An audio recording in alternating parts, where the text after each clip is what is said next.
Well, good morning, El Dorado County.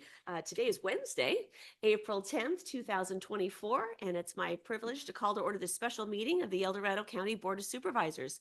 Thank you for joining us today. With that, let's start with the Pledge of Allegiance. Supervisor Lane, would you lead us? Oh, I'm so sorry. Pardon us. Sit down. We need to attend to, you too. We need to attend to some business first. Is the online, yeah. Supervisor Parlin, thanks for joining us online. Okay, Kim. Okay. This morning Supervisor Parlin informed me that she is unable to attend today's meeting due to a contagious illness, which is considered just cause to allow for remote participation under AB 2449, Government Code 54953, subsection F. In order to comply with AB 2449, I would first like the record to reflect there is a quorum of members physically present at the meeting.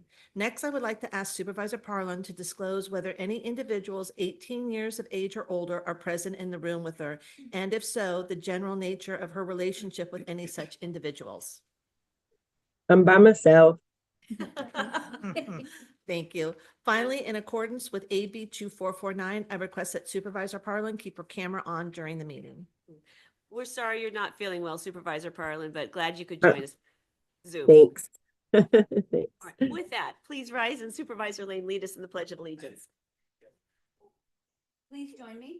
I Pledge allegiance to the flag of the United States of America and to the republic for which it stands, one nation, under God, indivisible, with liberty and justice for all. So now we move on to the adoption of the agenda. Do we have a motion? Move and approve. I'll second. Roll call vote, please. Supervisor Lane, how do you vote? Aye. Supervisor Heidel, how do you vote? Aye. Supervisor Turnbull, how do you vote? Aye. Supervisor Parlin, how do you vote? Aye. Supervisor Thomas, how do you vote? Aye. Motion passes 5-0. All right, thank you. And the first item on our agenda, we will take the item that we continued, which was item number 31, Mikey's Kilted Kitchen and the agreement food truck services at Henningsen Lotus Park and Chili Bar. So Kim, can you please read that into the record? Item number 2 comes from the Chief Administrative Office recommending the board discuss options to amend agreement 7980 with Mikey's Kilted Kitchen for food truck services at Henningsen Lotus Park and Chili Bar put in and provide direction to staff. Good morning, Laura. Good morning. Supervisor Parlin, would you like me to kick this off or did you want to? Oh, yeah, right. Thanks, Laura. Just really quick, I appreciate the board allowing us to give direction for us to meet with all the interested parties. And so let's see, last Wednesday morning, we hit it first thing after our Tuesday meeting, had business owner reps there, food truck rep there. And I think we talked through a really good compromise, which is the best you can do in a situation like this. And I so appreciated everybody coming to the table. And Laura was fabulous at helping me navigate that. I could not have done it without you, Laura. So I think today we're presenting the compromise that everybody seemed okay with, and hopefully we can get board approval for it and move forward. Excellent. So Kim, would you mind pulling up the blurb that I sent you? Basically, we kind of wrote up the motion, the compromise that we wanted to discuss today. I thought it would be easiest just to put it on screen. We always appreciate that. Thank you so much. Sure. Then we can tweak it if needed. All right. So what we're asking for today is for the board essentially to direct the purchasing agent to give the purchasing agent authority to sign an amendment to license agreement number 7980 with Mikey's Kilted Kitchen. The first thing we would like to do is reduce the term of the contract. This was a 2-year contract through December 31st, 2025. We would like to reduce that down to just this current year, so through October 31st, 2024. We talked about changing the allowable days. Initially, they were basically Thursday through Sunday. So instead, now we're going to be Wednesday through Saturday with the exception of one weekend a month, where the vendor has agreed that they would not be in the park. So, and that is totally at their discretion. Really, all of these days are at the vendor's discretion. I mean, if something comes up, they can't be in the park. We're very flexible about that. This is as I said, at their discretion. And then finally, initially we had a 10% fee on this contract. It was 10% of gross sales. So instead we are recommending that we move to just a flat fee of $200 per month. And of course that would be prorated for April because they will not be able to get out to the park till next week at the earliest. So with that, that's what we're proposing. If the board has any questions, or we can. Excellent, can thank answer you. them. Supervisor Parlin, do you have any other comments before boards have comments or questions? No, I'm curious to see what you guys think about what we came up with. All right, excellent. Supervisor Heidel. This seems like a great compromise, an example of how people get together and talk and work out differences. You can come up with something. But I had two things. One, does this include then a periodic chili bar service like was in the original intent, or has that gone away entirely? So chili bar would still be an option through October 31st. The license agreement would expire Okay. In October. Okay, and then the other thing was there was talk about a sandwich board, A-frame type of sign to indicate that there are other food services in a different area. That's not part of the agreement, or it is? That's not part of the agreement. However, Ms. Rasco has, She committed. said she to will do it. that, so, because I think that's the best thing you can do too, is it gives people a choice, you can go there, you can come here, and people can decide based upon the time allowance and other things, what their choices are, so, very good, that's all I had. Excellent, thank you. Any other board questions or comments? I just have one. I just an observation. I mean, for rafting and stuff, the weekends are Mhm. the biggest part. And this vendor's already giving up Sunday. So why an additional whole weekend per month?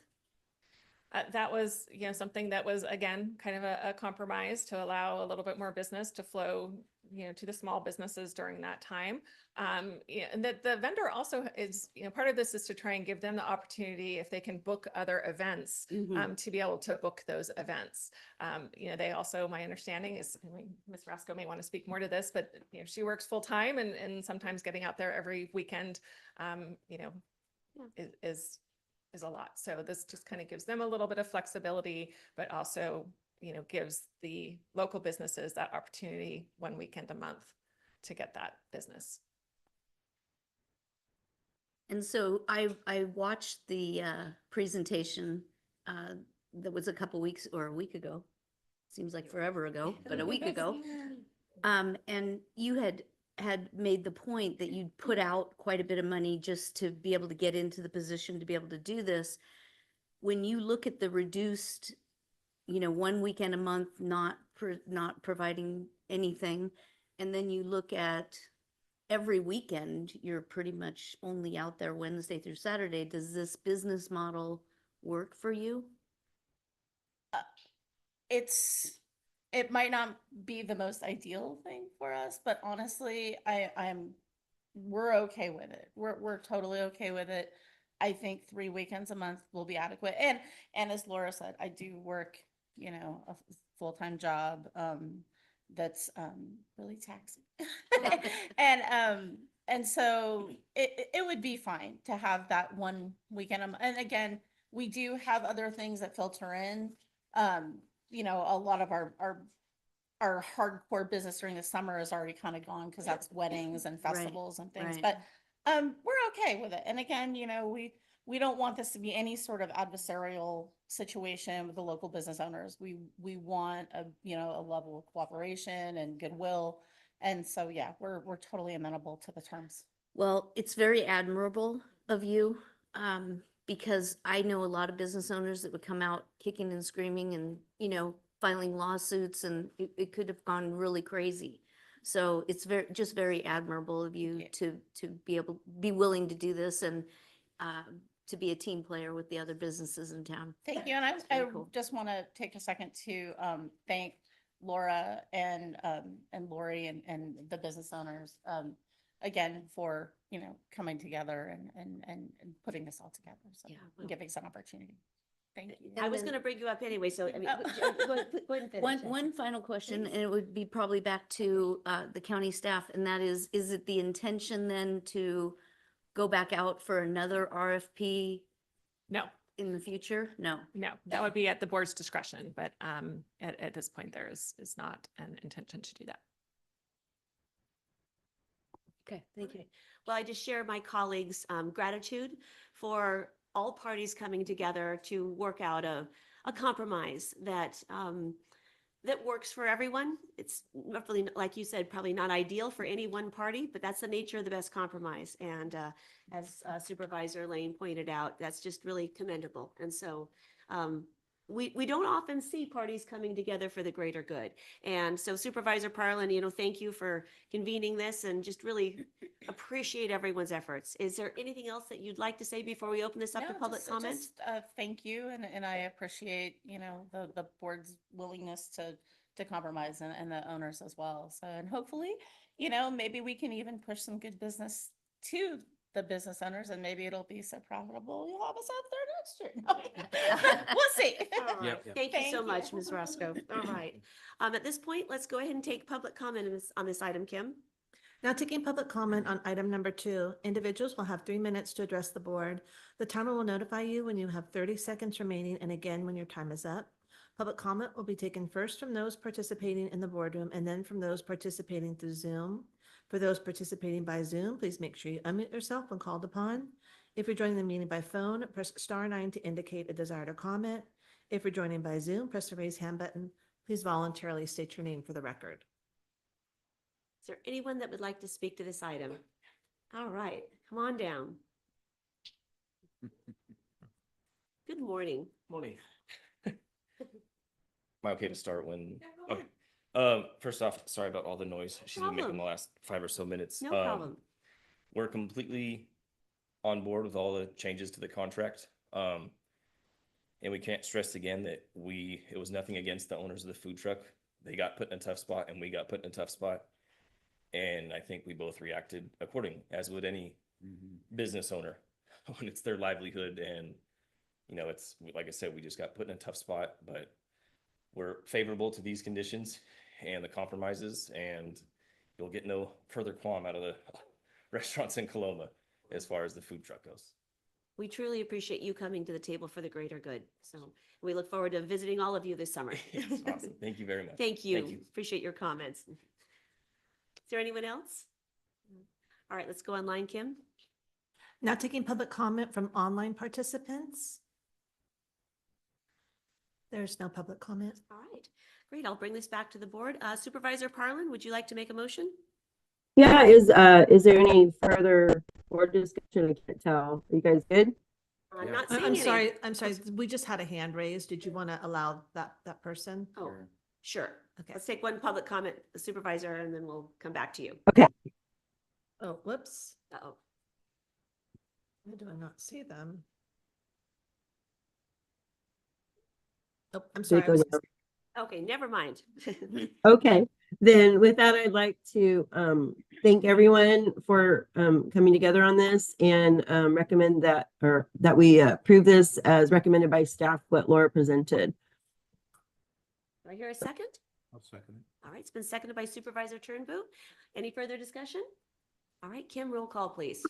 Supervisor Parlin, how do you vote? Aye. Supervisor Lane, how do you vote? Aye. Supervisor Hydall, how do you vote? Aye. Supervisor Turnbull, how do you vote? Aye.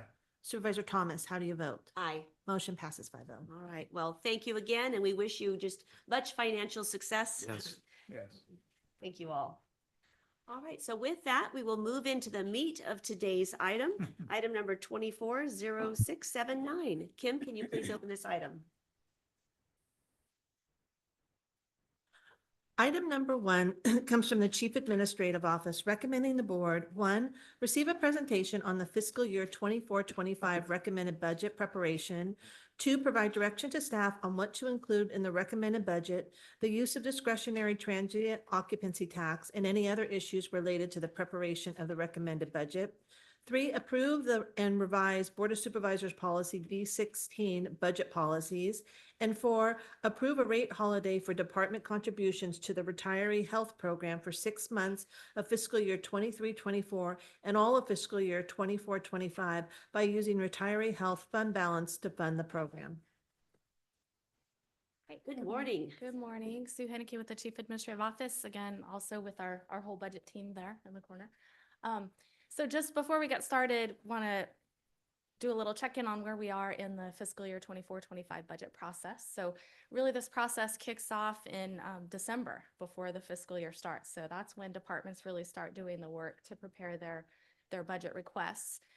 Those requests are completed and turned into us in February, which is also about when we're looking at our mid-year for the current fiscal year. So that works out kind of nicely, right? And as we reported to you in mid-year, we were expecting the fiscal year 24-25 budget to be a little more challenging than in previous years. So we'll get to that a little bit in the presentation, but we had some expenses come in much higher than we anticipated. And as we've been discussing, the pressures of inflation and slowing revenues are challenges that we had anticipated to encounter. And so sure enough, when we did get those department requests, we did realize we had quite a task in front of us. And so generally, I would say every year we get great participation and collaboration from the department heads. But this year in particular, our CAO started early, meeting regularly with the department head team as a group to start talking about what we have ahead of us and to start coming up with creative ideas to find ways to get through this sort of lean-ish time without really severely impacting county services. So I just want you to be aware your department heads have been working very, very hard. They are still working hard. We've made some requests of them recently to go back and relook at their budgets. And so just be thinking about that today is that we're asking them to make difficult decisions, and we're going to be asking you to make potentially some difficult decisions as well. And so we'll jump in. Which is as a reminder, per the County Budget Act, we do have to have a balanced budget. So for us, it's never a question of will we balance the budget, it is how.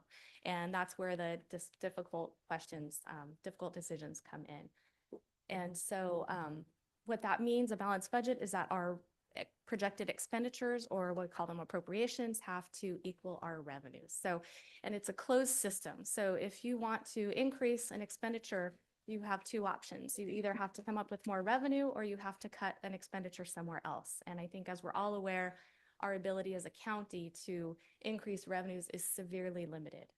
Most meaningful increases would require voter approval. And with regard to fees for services, we're only allowed to recover costs. So just our broad revenue or broad categories of revenues. So general fund revenues, you'll notice we talk about general fund mostly because that's where you have discretion. And so those are property taxes. And so our property tax is about 120 million. That makes up about 70% of our discretionary revenues. Then we have sales tax, that's just under 19 million. Transient occupancy tax, the discretionary portion of that is about 9 million. And then we have state and federal funding. So we receive a lot of state and federal funding that also has strings attached to it. So that's generally pass-through funding to provide mandated programs. And while, as I said, those programs may be mandated, there could be some discussion around the level of service that could be provided. And then we have special revenue funds. These are restricted for specific purposes. So, for example, our public safety realignment, that's a realignment of programs from the state. That funding goes into a special revenue fund, and it's limited in what it can be used for. And then finally, we have proprietary funds. So these are self-supporting services, so such as our fleet internal service fund or a risk management internal service fund or the airport enterprise fund.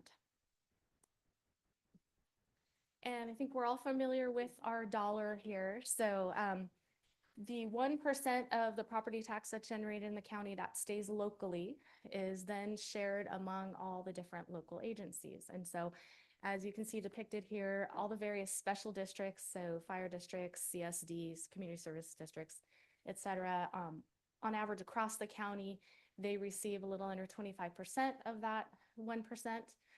Schools get a little over 40%, and that revenue is off limits for local governments and any kind of reorganizations, annexations. So they're guaranteed to maintain at that level.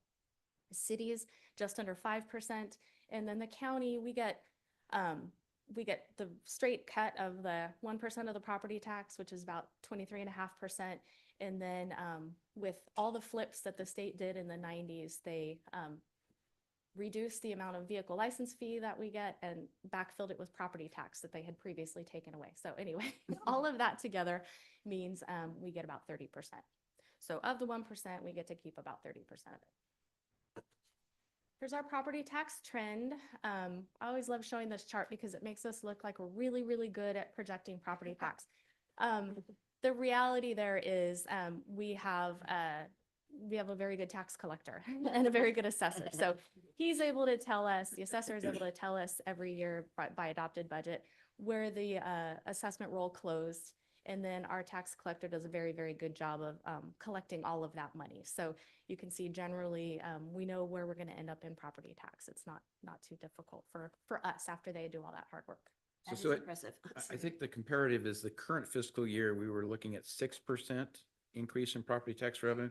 This Yeah. coming year, we're looking at 3.5, right? Yeah. So it's almost cut in half in terms of where that revenue is. And that's what's causing the budget stress for the most part. Yes, that's a big part of it. And so that is an important distinction as well. So when we're sitting here in April and May, and we're trying to, before the tax roll has closed, and so we're trying to look at all the economic indicators and guess where the property tax is going to close. So we are going to project a little bit more conservatively generally. So last year, we projected 4% growth at the recommended budget. Once the roll closed, it came in a little higher, 6.37. So we adjust that at adopted budget. This year we are, and we'll get to it in a minute, but we are projecting 3.5%, and that's based on the historically low turnovers in property that we're seeing. So our recorded documents are down at the levels they were in the 70s. And I think we can all imagine why. I mean, very high interest rates. So we're just not seeing a lot of those existing home sales. And that really drives about 65% of our growth in the unincorporated area is from turnover of existing homes. So really challenging environment there for property tax. Thank you. So on to sales tax. So again, I know we're aware we pay about 7.25% sales tax when we're in the unincorporated area of the county. We really only keep 1% of that. So the Bradley Burns tax rate is 1.25%. That 0.25% goes to a statewide transportation fund, and we keep the 1% that's left. And again, our projected revenues there are only about 19 million. This one is less difficult to project. And you'll see the green line. I know these colors are kind of close, but the green line is the bottom line that has the big dip. That's the budget. And you'll probably recognize that year was 2020, 2021, and that was the pandemic when we were expecting some pretty negative economic consequences that for us, strangely, we had the reverse effect. We benefited from a lot of visitation and tourism. And so our actual line is a little more steady. As you can see, though, it is leveling out and actually declining slightly. And so a lot of potential reasons for that. A change in how online sales are allocated to counties is a big one. I think we're seeing the effects of inflation starting to affect people's purchasing. And so we are looking at actually missing the current year's budget by a little under 300,000. So that'll be factored into what we need to do to balance next year's budget. And but as far as the growth for next year, we're still looking at potentially about 2% according to our sales tax consultant, HDL. So these are general fund designations and reserves. I won't necessarily go through each one. If you have any questions, I'm happy to answer them. But really the main story here is that, and those are the projected year-end fund balance for the current year. So 22, 23, that's where we expect to end the year. I just want to draw your attention to the capital projects reserve. Yeah. And overall, between all of our designations and our contingency, this year we've drawn those down about 22 million. Yeah. So that is concerning because, as you all know, we have immense capital needs. in excess of 230 million, I think at last count, although that's probably increased due to inflation even since then. And what we had been doing for the past several years is really trying to build up that fund to plan for those future needs. Because even as we're trying to balance any current year budget, we still always have to be thinking of the future. We can't just draw down all our savings to get through this month, like you wouldn't at home, hopefully. That Actually, I do have a question on Yeah. that. First of all, the capital projects reserve is frightening. We knew it was coming because we've allocated a lot for the jail and other projects that we did that last year. So I know we'll have to address that later. My question is on the audit reserve designation. How long do we need to retain that? From ARPA, we were thinking 7 years. 7 years for ARPA and for 7 years. CARES. So some of that was for okay. CARES that we put Right. aside, and then some of that is for ARPA. So we still have some time that we would like to keep that. I didn't realize they had 7 years in which to really Yeah. audit all the books on that. There is discretion, and we can certainly have a discussion around how big that reserve needs to be. So, All right, good. Thank you. okay, so one of the reasons we meet in April every year is because, as you know, our budget is due to you. The recommended budget is due to you in June when we have our budget hearing. You have to adopt something before July 1st. So today is, for the purpose of reviewing our board budget policies, make sure they're still in line with your priorities, and then to get direction on maybe specific items so that when we bring you that package in June, hopefully it's what you were expecting and we don't have to make a lot of changes to it. So today we are proposing changes to 2 of those policies. And this is policy B16 and this, so section 6 regarding the county share and section 13 regarding the discretionary TOT. So in the county share policy, what we're looking at adding, we're just adding language. So this policy deals generally with grant funding and outside sources of funding and says, hey, if you have a program that's funded by a grant funding and that grant funding goes away, the county share shouldn't increase. So we're leaving that intact. We're adding this language about cost recovery of our indirect cost rate. So many of you have probably heard us use the term A87 before when we talk about A87 charges to non-general fund departments, and that's just recovering indirect costs of departments like the CAO and county council and the auditor controller and those folks that serve departments but don't necessarily bill other departments for their services. So this is a way of recovering costs to the general fund from those outside funding sources. So we've never had a clearly articulated policy on who we charge and who we don't charge. So we're just simply proposing here to say, we're going to recover from non-general fund programs and from general fund programs that actually have outside funding sources. So an example of a general fund program that has an outside funding source would be Health and Human Services. So they can claim, federal dollars for that indirect cost. And then we're not going to charge general fund to general fund. So for example, in this year's budget, we will no longer be charging planning and building the 87 charges, because basically we would allocate that funding in their general fund budget, and then they'd pay it back to us in the general fund. It just doesn't make a lot of sense. Right. So Sue, the way this is written, it would be an annual thing that the CO's office would look at in terms of where that recovery would happen. So it's going to vary year to year, right? It's not going to be a fixed percentage or something? Well, so the preparation of the cost plan is a whole, and it's a document like that, and that's a whole process. So it's not necessarily a fixed percentage. Okay. But this is dealing more with who we decide to actually recover from or not. And Okay. so it shouldn't change from year to year unless we were to, take on a new program or something like that. But all we're doing is documenting it to show that it does give the CAO discretion to say, hey, does it still make sense to charge this program or that program, and have that discussion? But that's just the guiding principle, is that we're just going to not waste our time on administrative general fund shuffling back and forth. We're going to go for recovering outside funds. Got it. Thanks. Discretionary TOT. So when we came and talked about TOT with you during the mid-year report in February, we recommended this, and your board did direct us to go ahead and adjust the policy to just say that we will prioritize impacts to county services and facilities, such as road maintenance, snow removal, law enforcement, et cetera, to be funded first before outside agencies. So just that we're going to make sure that we have our services shored up before we go providing funding to others. So here's where we stand right now. And again, so we have not finalized the recommended budget. We are still working on that. But at this point in time, based on this little snapshot, here's where we are in terms of funding those board policies. So we are fully funding our general fund contingency and our general fund reserve. I do want to note, though, that in past years, we had been able to maintain some additional general fund contingency.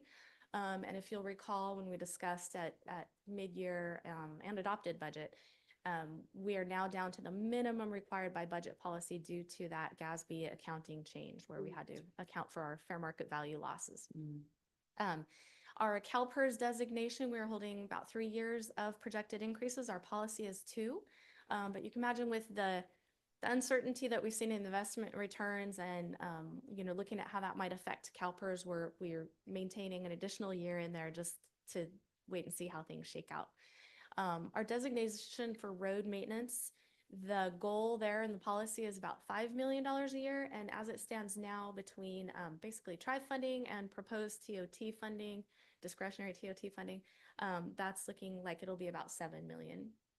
So we'll be able to exceed that policy slightly.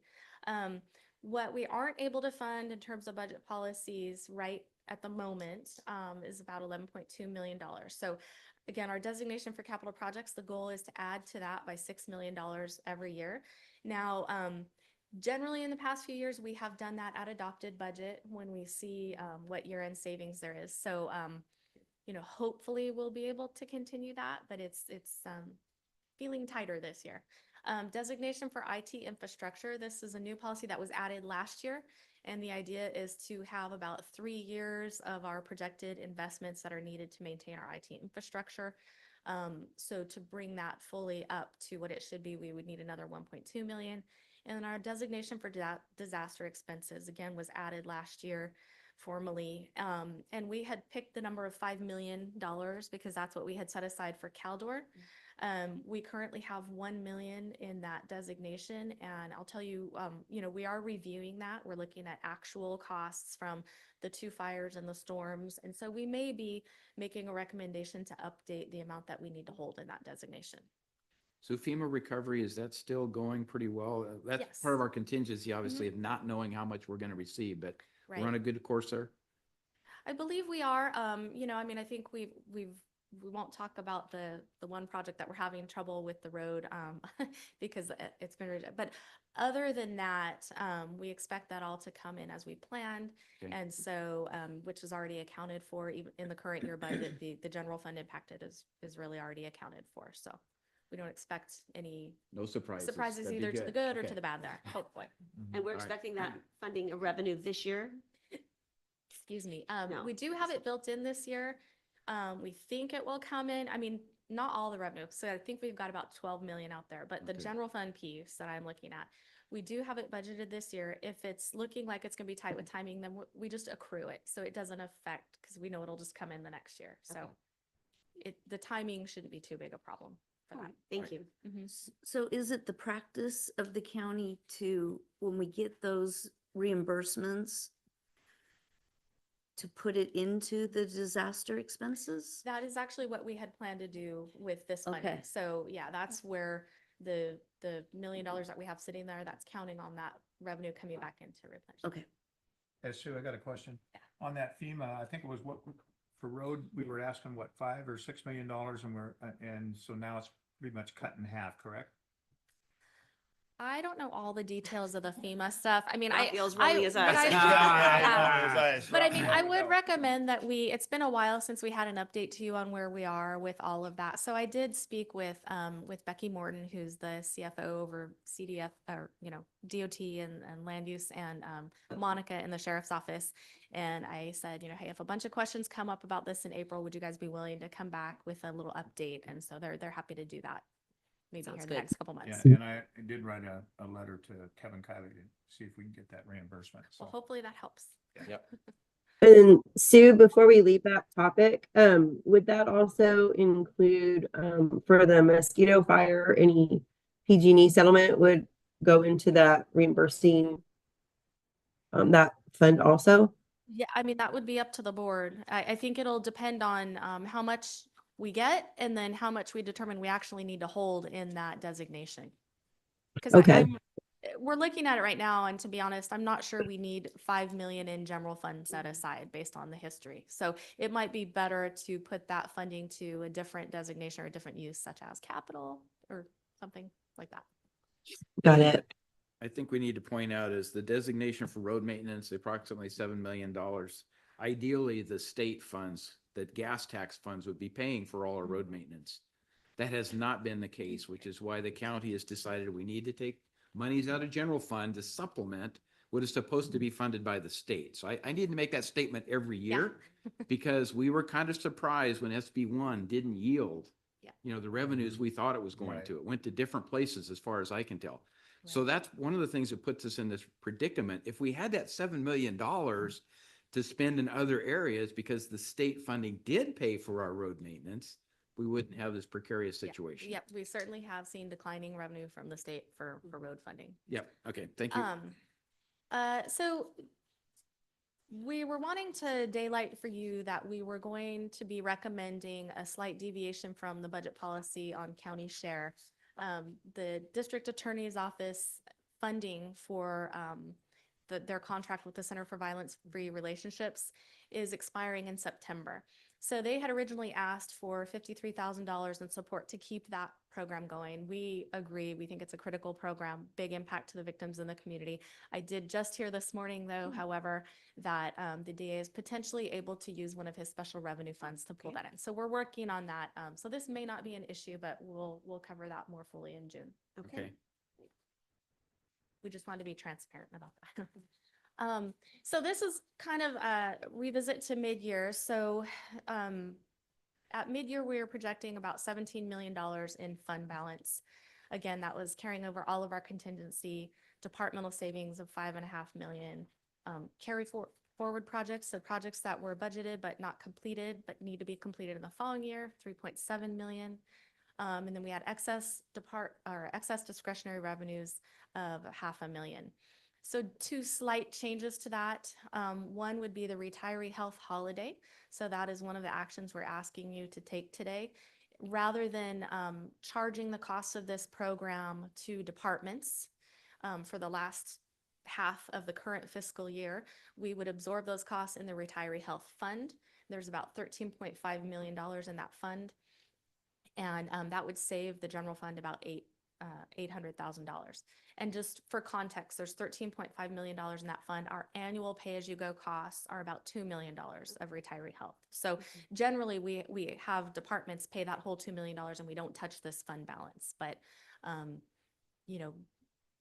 trying to pull in, every dollar we can and save a little bit here and there. It's what we're recommending to do. And then there's the HMGP grant in DOT. That's about $200,000, and that actually is likely carried over into the next year. So not much change in the projected year-end fund balance from mid-year.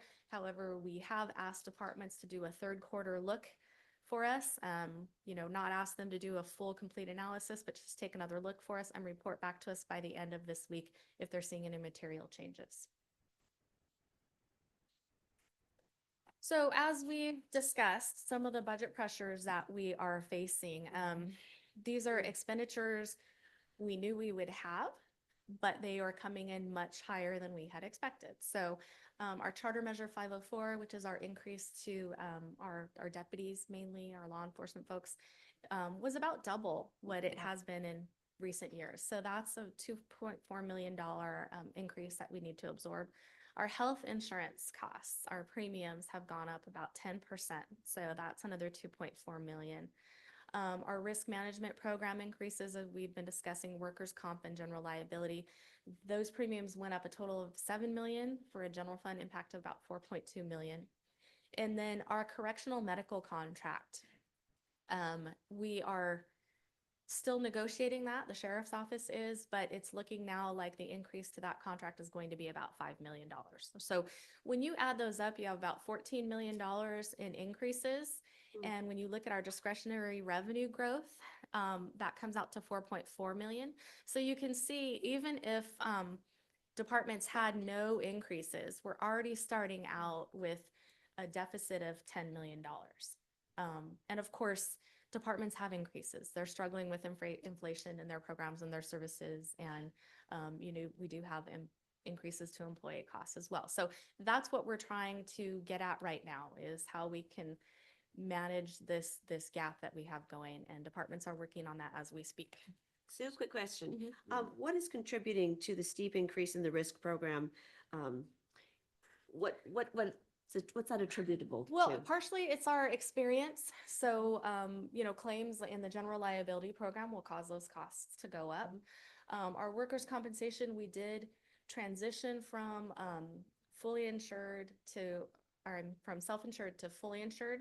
And we've been trying to kind of estimate the costs of what the new premium would be and our tail claims. And it's just the premium is coming out higher than we had expected, but a lot of it is experience, like what we're claiming in that general liability program. Okay. And can you elaborate a little bit on the correctional medical? I guess I'm not familiar with that. So we have a contract with California Forensic Medical Group, CFMG, and it's a healthcare provider. So just like, we've seen our healthcare costs increase. Yep. And the increasing demands at the jail with our higher population than we've had in before realignment.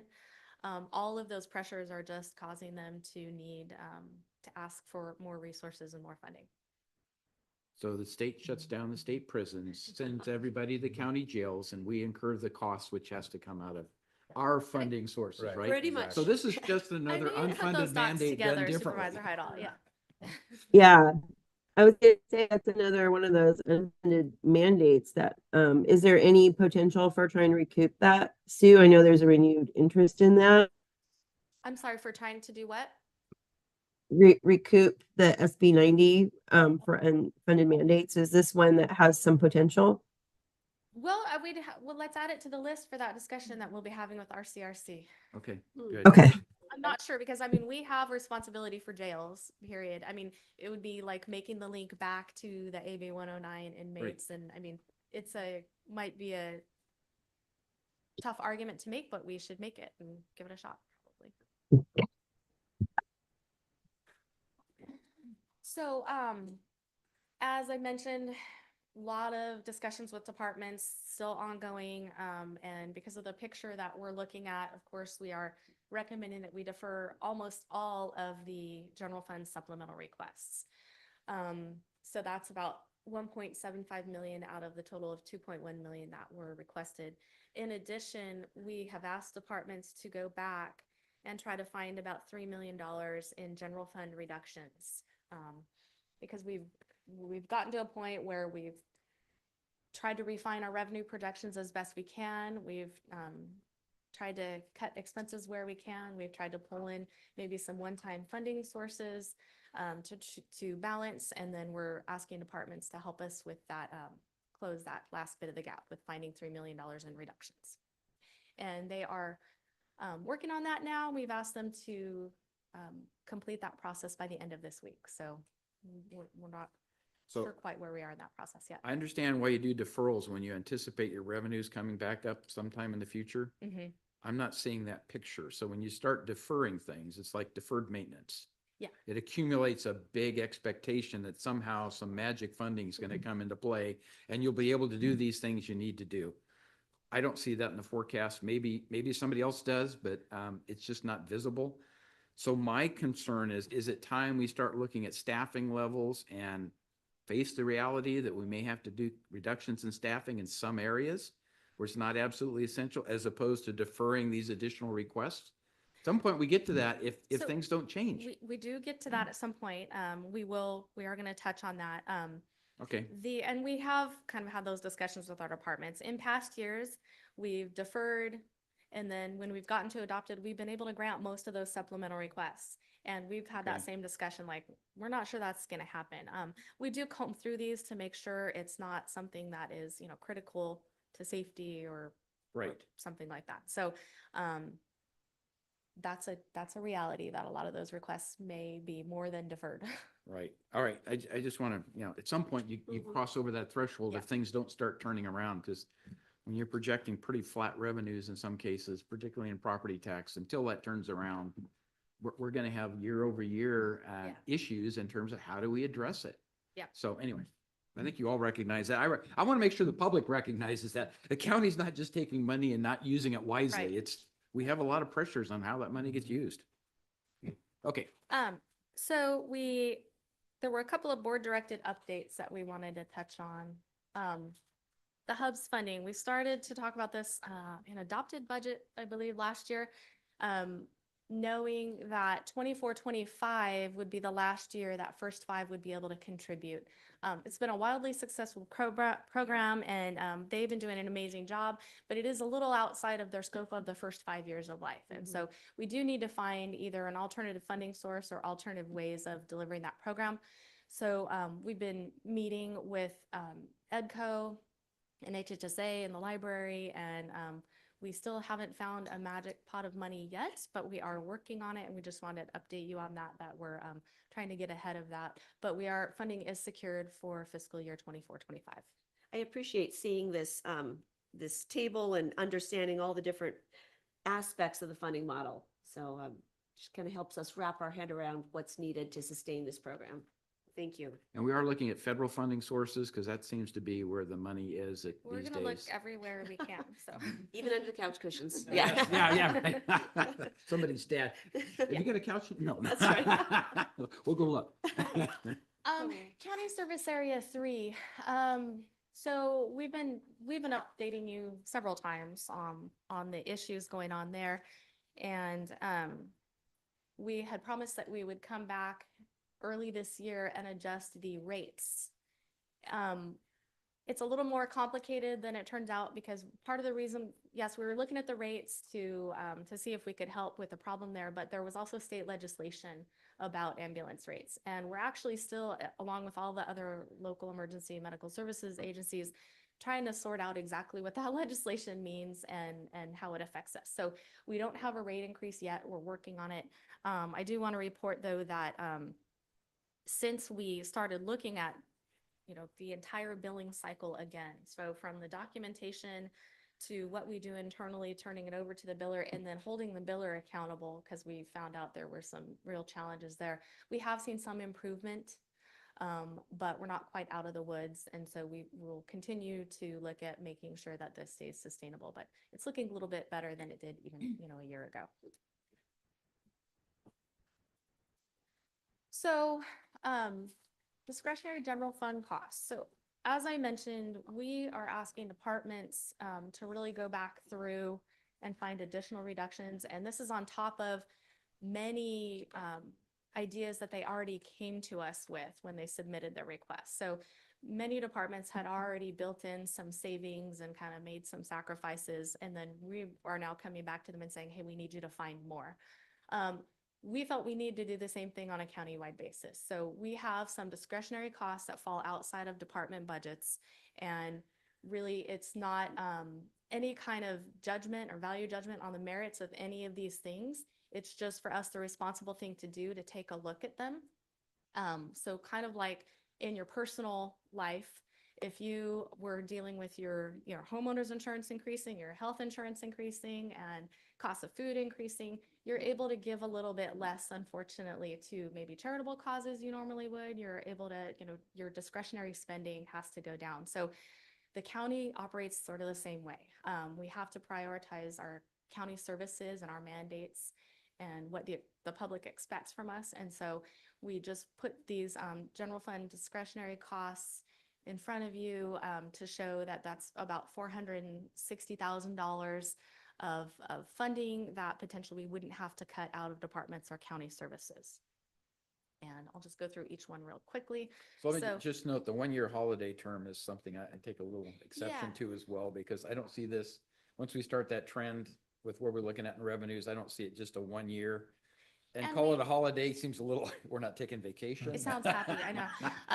I think it's important that we just make the distinction again that it's not that we're doing a super deep dive analysis and saying, all in all, the benefit doesn't outweigh the cost. We're saying we just can't afford it. It's kind of Right. like we're in survival mode. And so Yeah. we might have to cut out some of these nice to have things, at least for a year.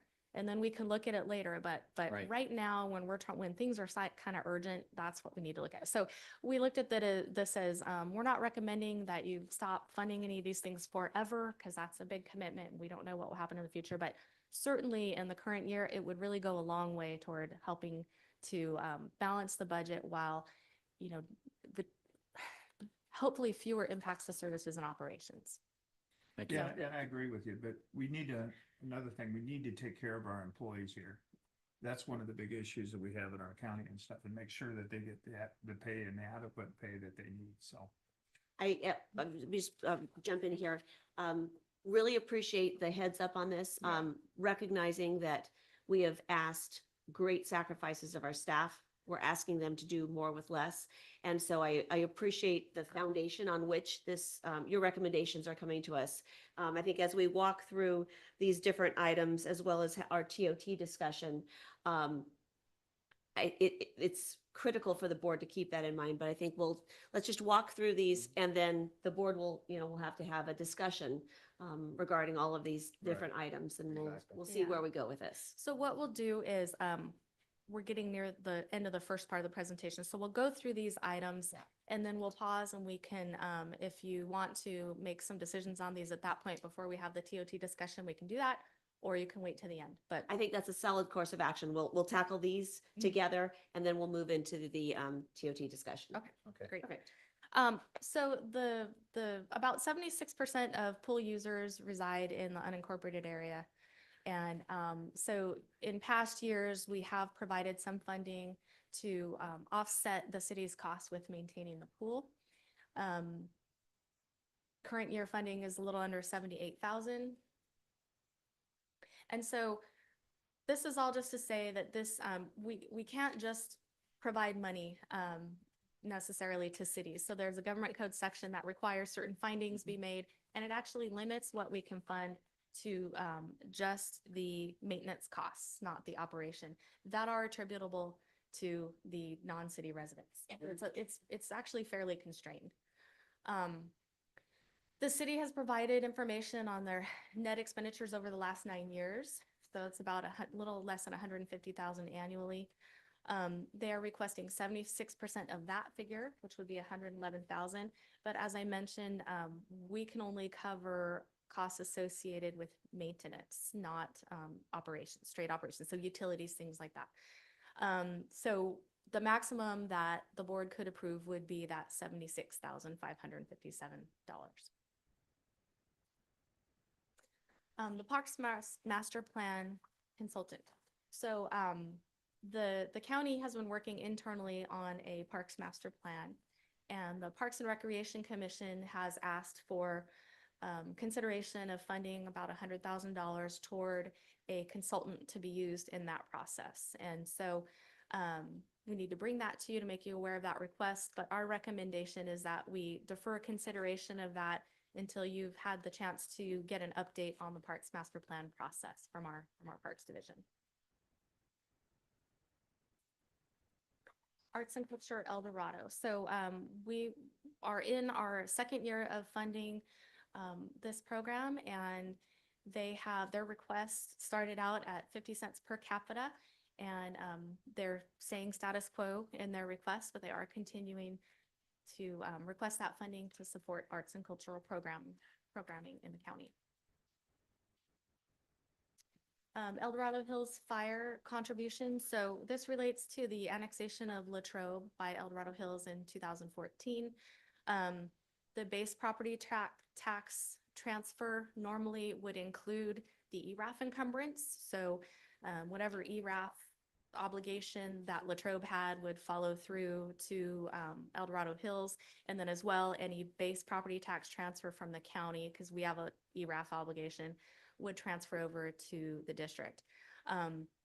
The board had decided after the base property tax transfer had been effected, and that was pre-ERAF, the board gave direction to staff to annually consider whether or not the board would provide funding in the equivalent amount of the ERAF. So that's why we bring this up every year. So it wasn't included in the base property tax transfer. So that's something for you to consider each year as part of the budget. And then the Board of Supervisors community funding. So we have policy B6, which allows the board members to contribute to nonprofits or community organizations, community groups for events or programs that have a public benefit. In prior years, that was about $35,000 annually. Right now, it stands at $75,000. So again, that's one that we're recommending you take a look at, maybe suspending this year. So again, that's the list. So I'll go back to the list that we have it in front of us, but I just want to say on top of all of this, as Supervisor Heidel has pointed out, this doesn't appear to be a one-year problem. So we are seriously looking at longer term, more systemic changes that we need to make to live within our revenues. And so we will be coming back to the board with a deeper look at discretionary programs versus mandated, levels of service, ideas and options where we might be able to either eliminate, reduce, outsource, look at providing services more creatively. So we are actively pursuing that, and we do plan to come back to you in the fall with some options and some ideas. So just to your point, Supervisor Heidel. And then we can go back to the slide, and if the board would like to discuss these items and provide direction. All right, thank you. And so what I'd like to do is have the board ask any questions regarding any of these programs. Then I'd like to open it up for public comment on these items that are in front of us, and then bring it back for the board discussion and action. Okay. Does that sound like a good plan? Mm-hmm. All right, perfect. Are there any questions that the board has regarding these programs? I'm not seeing any questions. Supervisor Parlin? Just for clarification, this particular list here is, these are things that we don't have to do. None of these things we have to do. Is that correct? Yes, correct. Okay, that helps a wee bit, but not really. Okay. All right, let's go ahead and then take public comment on these items. Now taking public comment on item 1, discretionary general funds options. Individuals will have 3 minutes to address the board. The timer will notify you when you have 30 seconds remaining, and again when your time is up. Public comment will be taken first from those participating in the boardroom and then from those participating through Zoom. For those participating by Zoom, please make sure you unmute yourself when called upon. If you're joining the meeting by phone, press *9 to indicate a desire to comment. If you're joining by Zoom, press the raise hand button. Please voluntarily state your name for the record. Good morning, Chief Johnson. Good morning, Chair Thomas, supervisors, and CO Schmidt. Thank you. This is tough times, and it doesn't paint a very rosy picture. So I sympathize with the decisions that you have to make. This is something that we talk about every year. It comes up, and unfortunately, it is listed as discretionary. But I've got to remind myself every single year why we got to where we got. And so I want to provide a little bit of that history as well. I fully understand the request, but we have to kind of look back in that history, and that's just this. In 2016, the Board of Supervisors approved Resolution 072-2016. The resolution really talked about and reflected what was negotiated in good faith by both parties, by all parties, for the dissolution of the Latrobe Fire Protection District and the subsequent annexation into El Dorado Hills Fire Department. It was later identified that the public hearings that were supposed to, the noticing was not done correctly. That's how we got to where we got. It didn't comply with Revenue and Taxation Code 99.02 and Resolution 064-2014. The Board of Supervisors Resolution 125-2018 attempted to address that error, and that's how we got to where we got. Largely, it really encompassed everything that was in the original resolution, with the exception of the ERAF component that was to come before the Board of Supervisors each year.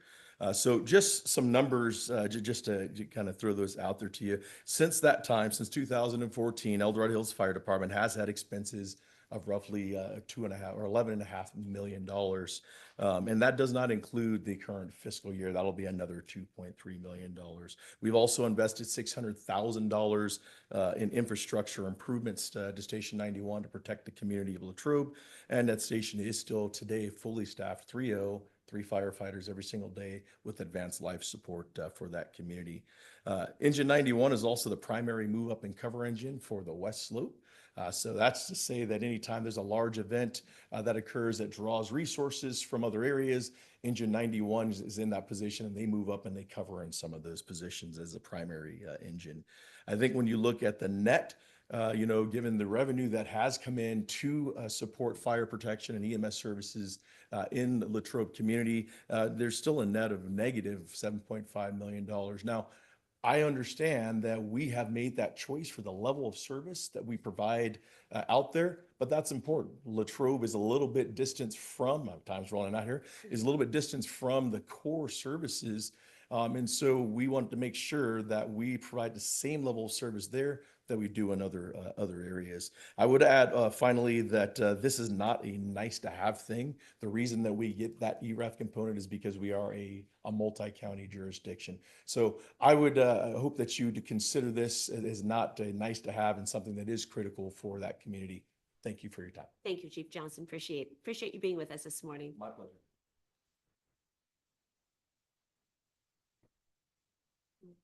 Good morning, Terry. Good morning, Chair Thomas and supervisors. Certainly the picture is, clear what you're facing, and we do appreciate the difficult choices ahead of you. I hope you've had a chance to review the proposal that we submitted, and I know you have also looked at the over 50 letters of support that we received. They were very gratifying. Just to highlight a couple of things, ways that we collaborate throughout the county. We support agriculture in our region. For example, we are opening tomorrow night. You're all invited to an exhibition at our gallery. It's the Art of the Wine Label. We're working with Edwa, and we're timing it so that it the timing is such so that it supports Passport Weekend. We support the history and the heritage of our region. We are collaborating with the History Museum on an exhibition exploring the stories of photographers in our county from the early 20th century. We're collaborating with Eldorado Gold 1848, celebrating the historic mural in their building. But for the kid in school who's being bullied because they are perceived as being different, the confidence that they gain through our recognition programs, our Hispanic and Latino and Native American friends and neighbors who finally see their cultures celebrated, the vet who's struggling with PTSD, who says he doesn't know what he would do if he didn't have our creative writing program to come to.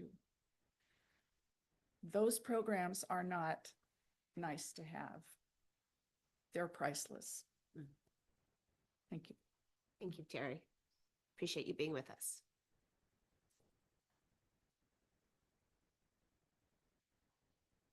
Good morning, Steve. It is so good to see you back. Good morning. Thank you very much for this opportunity. I'm Steve Ewell with the City of Placerville, and this conversation took place also, a similar one, just last week with the City of Placerville. And I can assure you we're doing all we can to identify revenue sources and to cut costs in all of our areas, including under our couches. With that, I'd just like to thank you for your ongoing support of our aquatic center that services a lot of the unincorporated areas of the city, including the city residents. And without that help from the county, both in participation and an ongoing commitment financially, we couldn't open the pool. We understand that we rely on county residents to help offset a lot of the costs associated with the pool.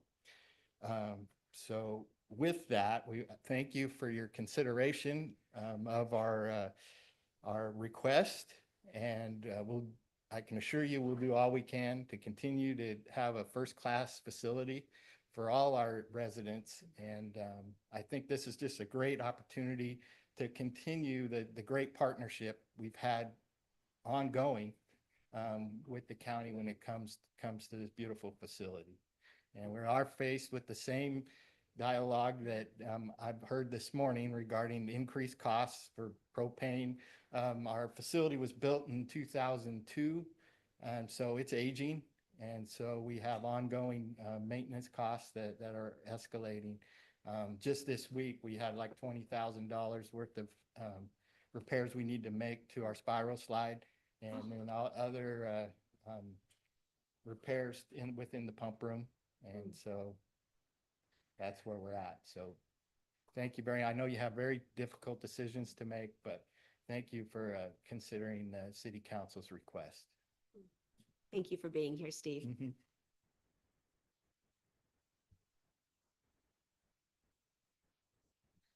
Good morning, Karen. Good morning. Nice to see Chair. you.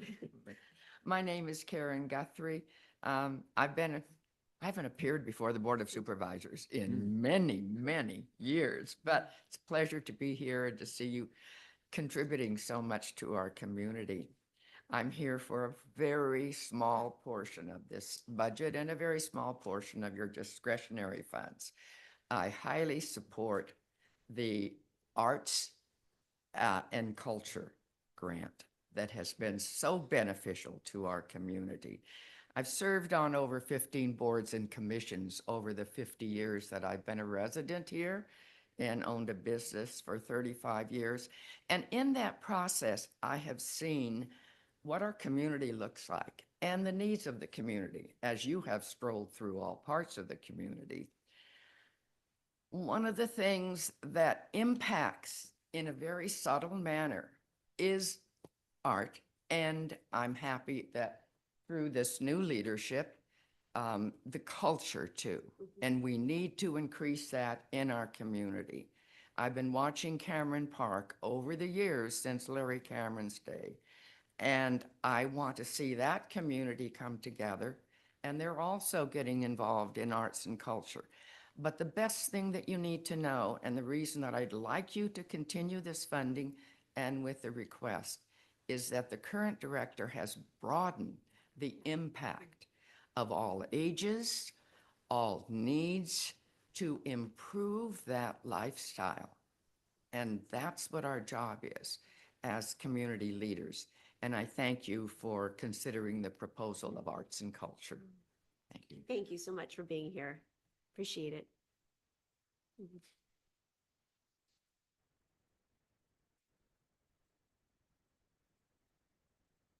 Good morning, Kathy. Good morning, Kathy Lishman. I too am not used to being at board meetings anymore. I usually watch on Zoom and give my opinion once in a while. And the room seems smaller than the last time I was here. A lot of times it's filled with people standing room only, but maybe not recently. I'd like to share with you a quote before I give my opinion about things. We must, and this is by Hal Conklin, who was a former council member in Santa Barbara. We must restore to our communities a structure that is vital, one that not only cares about its neglected bridges and roads, but one that also cares about its infrastructure of the spirit. And I'm here to support arts and culture. It's a benefit to all 5 of the districts, to people of all ages, to local people and tourists. Arts and culture supports and promotes a great variety of arts programs and that other organizations are putting on. They're always supporting other organizations, plus they develop programs of their own. Recently, Arts and Culture held a literary festival entitled The Big Read, and it took place in various libraries throughout the county. And I participated in one program they had, which included cross-generation story swaps. Members of a local Key Club came and senior citizens and partnered up. It was like I can't think of what it's called when you speed dating. It was like speed dating. So I probably participated with 10 young people. They moved from place to place and shared stories. And it was a great, unique program that they had. And the arts are a big part of our everyday life, and so is culture. As long as I'm here, I'd like to speak to the Placerville Aquatic Center too. The city of Placerville is surrounded by the county, and many of the roads of the county lead into the city. We have many buildings in the city that the city gets no tax from because they're government buildings, the highway patrol, the hospital, the Forest Service, a lot of the county buildings. And so it makes sense to me that we share in supporting some of the things. The county doesn't own a pool or run recreation programs, so I encourage you to consider that. And the thing I would like to mention is maybe the Board of Supervisors Community Funding Program could be cut back or dropped for a year. Thank you. Thank you, Kathy. Appreciate you being with us. Is there anyone else in the room that would like to speak on these items? All right, seeing none, let's go online, Kim. Now taking public comment from online participants. Now taking public comment from Tara. Good morning. Tara, can you please unmute yourself? Good morning. I'll try again. Perfect. Am I? Coming across Unmuted? loud and clear, except a little echo. Okay, hang on. Let me adjust. Don't start my 3 minutes yet, please. All right, can you hear me now? Much better, much better. Yeah, go right ahead. Okay, I can hardly hear you, but okay, so great topic. I'm glad I'm here. Wish I was here yesterday. Let me just share with you, 30 plus year El Dorado County resident, very involved. I think some of you know me. I just want to start out by saying I am very appreciative and grateful of any public servant. So thank you all for what you do because it is not an easy job. Number two, the public hears very loud and clear that El Dorado County is in a fiscal disaster mode. I don't know how else to put it. I've watched it for many years. The county residents here on the western slope get that. We have infrastructure projects that are not completed, that are put in on minimal standards, with continued, we'll get to it 20, 30 years down the road and it still doesn't get We done. can't hear you now. Can you hear me now? No, we can't. I'm sorry. Okay, let's try again. That's better. How about now? Yes, that's better. Okay, reset my clock, please. No, go right ahead.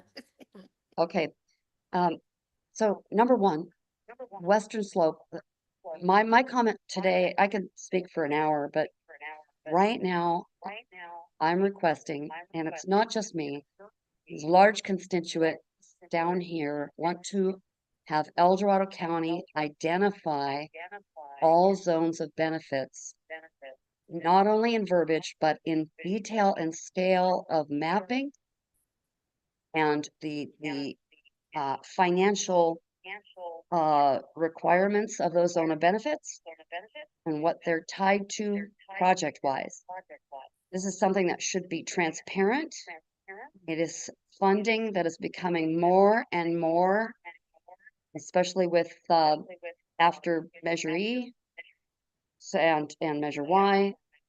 Their counties looking for resources in El Dorado Hills and the Western Slope is creating, the county's creating a lot of these zone of benefits, which many are not benefiting. They're just pots of money to extract from the residents, and you can only squeeze a turnip so much.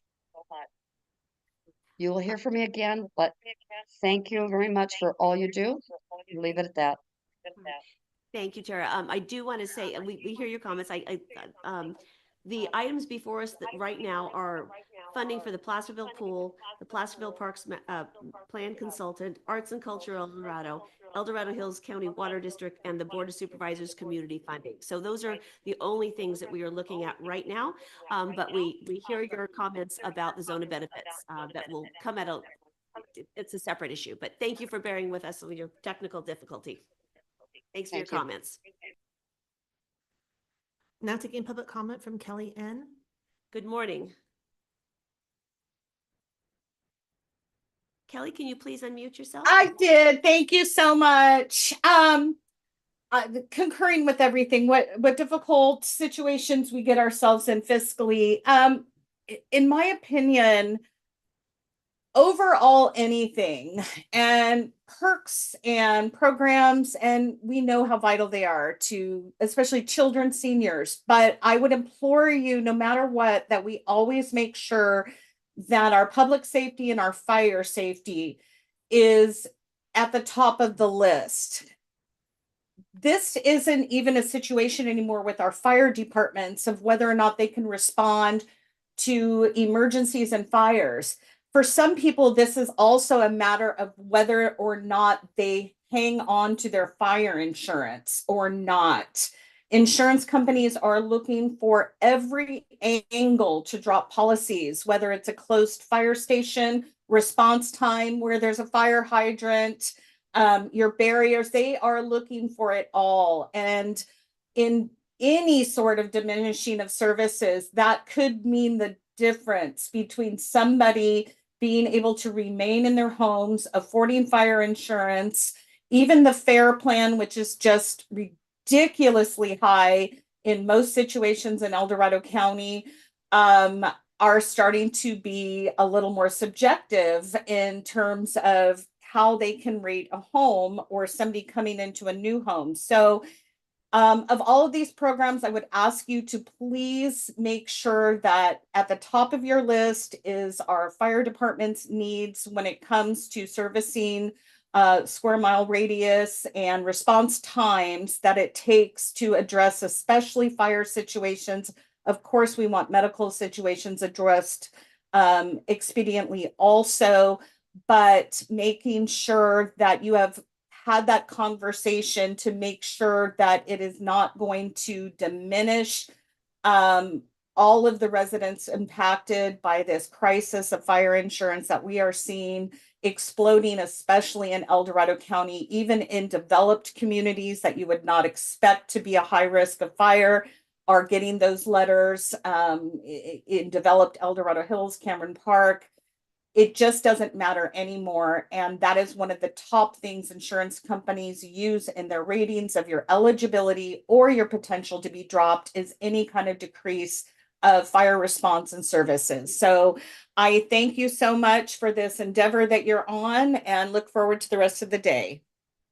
Thank you for your comments. Appreciate them. Now taking public comment from 523. Good morning.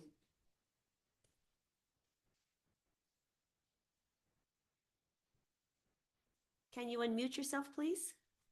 523.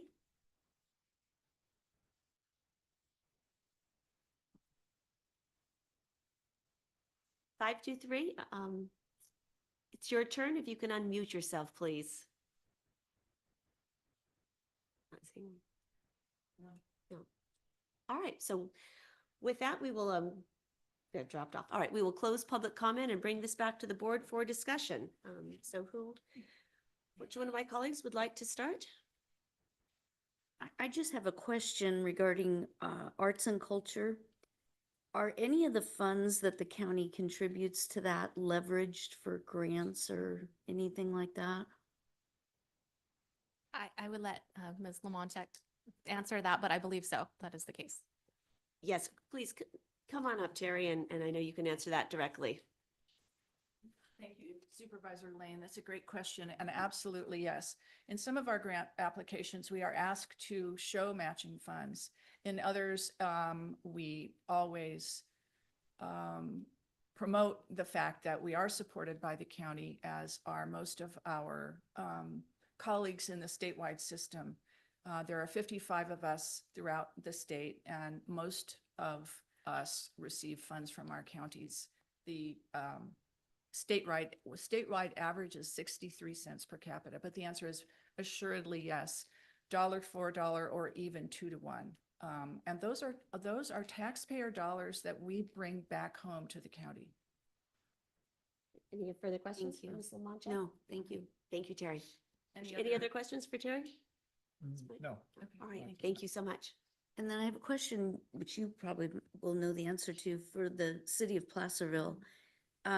Is there a different, does everybody pay the same amount to use the pool, whether you're in the city of Placerville or outside of? They do.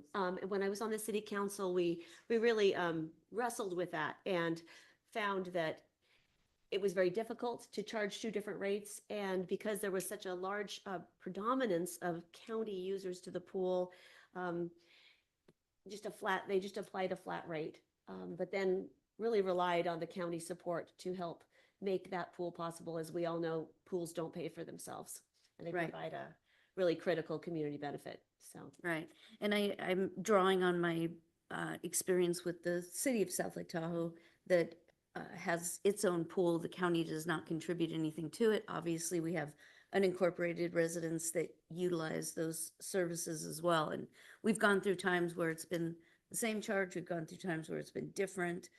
But is that something that the city of Placerville has thought about? they have, I'm going to invite Steve Yule up or Matt, if you'd like to come up and answer that, because it's recognizing it's been a little while since I've been on the city council. So the question is, has the city looked at different models of revenue? for Yes, different users? we've looked at it quite a few times, and as it was stated, that public pools have a hard time paying for themselves. And so we decided that it's in our best interest, both county and city, to share that burden. And by it didn't make sense to us to have 70% or 76% of the users paying more and a discount to those others when we're all sharing the costs associated with maintaining the pool. It also enables us to come up with better discounting strategies so that it gets real complicated if we're going to give some kind of discounting strategy just to a 30% of the population or 70. So there's a right price to set, and we want that right price to be for everybody. So that's kind of the I got a thought question. behind it. You know, what is the cost? I mean, cost to use the pool. Say if I went there, how much would it cost me to get? I'm the interim director. I've been on the job for 2 weeks now. So if I may, I'm gonna have Matt Lishman, Okay, that'd be good. our Just wanna Sounds answer good. that- aquatic. That question be answered, so. Thank you, Steve. All right. Good morning. What will it cost us to go swimming, Matt? So I Yeah, think it's like, exactly. I think it's like $6 for adults right now, like to go to into the rec swim. And Uh-huh. then it's like 5 for kids. And don't quote me on those numbers. I don't have those numbers in front of me, but it's right around that $6 price for people to go. So. And I think we recognized that a community pool is such an important service to families. It's such an important asset, whether they're, teaching their kids to swim for the first time or having some relief for summer weather. So the thought of making it accessible for everyone was always on the top of my mind. You don't want to price families out of a really important community Yeah, service. that was just the cost just to go into rec swim. I mean, there's a lot of other costs for swimming lessons and Yeah. lap swims and water exercise classes. And so there's different. You thought fees. about raising the rates, because I've been to other facilities and stuff and it's like $10 to $15. We to use the have, pool, and we so- have, and we have been raising them kind of incrementally every year with minimum wage. Right now, we feel like we're at that like breaking point where we don't really want to go any higher. But we potentially can look at that as well. Especially when the cost and everything has gone up. That's why I was Yeah. just asking that, so. Yeah. I did want to add one more thing too about the non-resident thing. One of the things that's very difficult about the non-resident rate is the majority of the people that still come to the pool that are in the county still have a Placerville address, and it just creates a lot of confusion and a lot of, if some kid came to the pool with $5 to pay, then we're asking them their address and where they live, and is there a way to show proof? And so can be very difficult with so many Placerville addresses that are not in the city limits. It can just create a lot of frustrations. That's a really good point. Yeah. Yeah, I know that's why we went back and forth too. And then we also have the Nevada side, which, but we're all on the South Shore. So we've had to deal with that aspect of it also, you know, when your recreation is always usually subsidized in some fashion. All right, thank you, Matt. I Thank you. appreciate it. Did you have any other questions or comments on these programs? No, except I'm really not in favor of cutting the arts and culture budget. I just really have a hard time with that one. It's such a little amount of money to us in the big scheme of things. It's such a large amount of money to this entity. And, you know, I've been through so many budget cycles, and when it gets tough, it seems like arts and culture is the first one out the door. And I'm not sure that that's the right move. So I'm having a hard time with that one. Yeah. Very good. Supervisor Heidel. go Sorry, ahead. No, you're okay. next. Okay, so I always try to put things in rank order. What does the greatest good? Where do I think the primary things that are going to not be continued if we have to give something up? And I have to put public safety, like Kelly did, number one. Because over and over and over again, we're seeing all the pressures, the wildland interface issues, fire insurance, et cetera. So the toughest one for me to give up on is the public safety. So that's my rank order number one. The second toughest is the arts and culture, because I think it does so much good for so many different people. The programs that are out there, the various outreach, the people that it connects with are people that really, I think, need those kinds of services. And if that funding isn't available and those services disappear, I think their lives may become something less optimistic and just more difficult to contend with. So that's my rank order number two. Rank order number three is a Placerville pool, because I recognize not only is it families and youth, but it's our senior population that uses that, the aquatics exercise. But at some point, that's not something like public safety. It's a recreational activity as opposed to something that's a basic need, in my opinion. So that's kind of my third rank order. The fourth one is the Parks Master Plan Consultant. It was a contingency. That to me is pretty easy to give up. And the easiest one for me to give up is a stay, a pause, whatever, and the community funding. Yeah. Because Yeah, I think you mean Lori's fund. That's what it was. Anyway, that's just teasing the you, Lori. community, it's open to all of us. I We did- know. We did But have an I'm allocation. just teasing Lori because And- Brooke and I, Yeah. we And I teased think- her a Last year little bit she about went- that. Right. Gangbusters. Yeah. And that is a program that does good in the local does. communities. And It does. sometimes it's a difference between an organization being able to continue to provide services to the local population or not. And so it's a good program. I'm not saying I just want to abandon it, but I think that's the easiest one for me to give up. Yeah. And then the public safety part of it, fire department, is the toughest of any of these to give up. My thoughts are, if we took the public safety one and arts and culture, we would cut this down to half.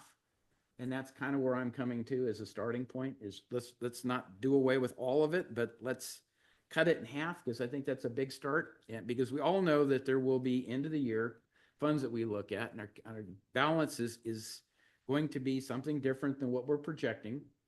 And so I'm not saying we wait until that point in time, but I expect when it's all said and done, we will see a little bit more fund balance to use. And again, both of those are, a little over $200,000 together to fund. So that's cutting this in half, and that's kind of where I'm coming from as a starting point. All right, thank you, Supervisor Heidel. Supervisor Turnbow. Yeah, I kind of agree with John. It says public safety should be number one priority, period. And especially our roads too. So I think, like you said, that should be number one on that. And I understand, Terry, your concerns and stuff, and arts and culture is a big thing, but we gotta figure out what we can do. And if we cut some of these funding in half, you know what I mean? And not get give them the full amount except for public safety, I think that would benefit everybody more so than just cutting it completely off, except for the BOS community funding. I think that should be completely taken off for right now. All right, thank Okay. you. I'll move to Supervisor Parlin. Yeah, thank you, Chair. I actually like Supervisor Heidel's suggestion to, if I understand it correctly, is to put our community funding on hold for this year And then are you saying, oh, and then the Parks Master Plan, that one, what are we doing with that one? That's a Well, that's, wait and that's up see. for board discussion, but they're recommending we do not fund that. That's the recommendation. Okay, that's what I was, okay, so that, and then, so then there's the pool, arts and culture, and El Dorado Hills fire start at half and then see how things go in, is it June or when we do the supplemental, is that the October thing or when is that? Adopted would be in September. September, okay. So we wouldn't know that until September, okay. But I think that's a good strategy on these ones. All right, I'm going to weigh in here. I think recognizing that our staff has sacrificed a lot, and it is also incumbent on us to look where we can to make sacrifices. I think the Parks Master Plan consultant and the Board of Community Funding is an easy place to cut right now. Not saying those aren't important, but that if we were to look at the remaining three, I have wrestled with and explored the idea if we fund half now and then visit the second half of the funding at the recommended budget. I have, as the discussions I have had with these agencies, my understanding is it is virtually impossible for them to set their budgets for the year and their service levels with that, because there's no guarantee in September. There will be a lot of forces and a lot of other funding requests that will be coming in at that time. And so they will have to make cuts now based on the funding that we guarantee or we give them today. And so that doesn't do them any good. And as far as the pool, come September, the pool season is over.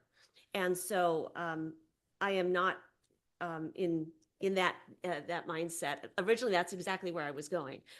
But what I'm wrestling with is that, or what my thought process is as I look at what important public services are provided through community partners that the county doesn't have to fund. Our community partners can provide these services at a much less rate than we could if we were to have these services internally.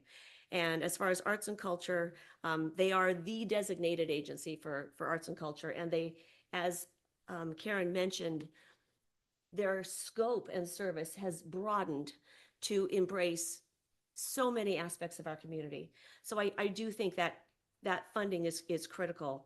I also know, as was mentioned in the staff report and not the staff report, but the reports that we've gotten, I know I'm working with her on a community project, and so are you. Yeah. And so having that consulting service, if you will, at no additional cost is a tremendous benefit. And we are looking at funding a community project, not through county funds, but through community funds, through their fundraising efforts and help. And you are doing the same thing in South Lake Tahoe for 2 projects. So for a little bit of money, which is $95,600, if we were to get consultants to do those 3 projects, we'd be there. And then that doesn't include all of the other scope and services, whether our youth or our veterans. So then let's talk about the community pool. I would argue that the community pool is public safety. How many of us learned to swim at the Placerville pool? I know I did, Steve. I mean, my kids learned to swim at the Placerville pool. And we have a lake. Okay, fine. Because yours is cold. Yes. Our pool's warmer. Yes, but it's very expensive. I have a close community, a close family member that lost a 5-year-old grandson to drowning. And the ability for our residents to be able to teach their kids to swim, especially given the recreational aspects of our county, I think is critical. So my recommendation would be that we fund the El Dorado Hills Community Water Services District, the Arts and Culture El Dorado, and the Placerville Pool. And obviously it'll be up to our staff to determine where that funding comes from, but perhaps, we're talking a little bit of money to do immense good for our community and our county, that perhaps we could take it out of the audit reserves, because I know we're being very, very careful with that money, and that might be a pot of money that we could take it from that wouldn't impact anything else. So I'm actually going to make a motion that we fund, per the amounts recommended, Arts and Culture El Dorado, El Dorado Hills, and the Placerville Pool.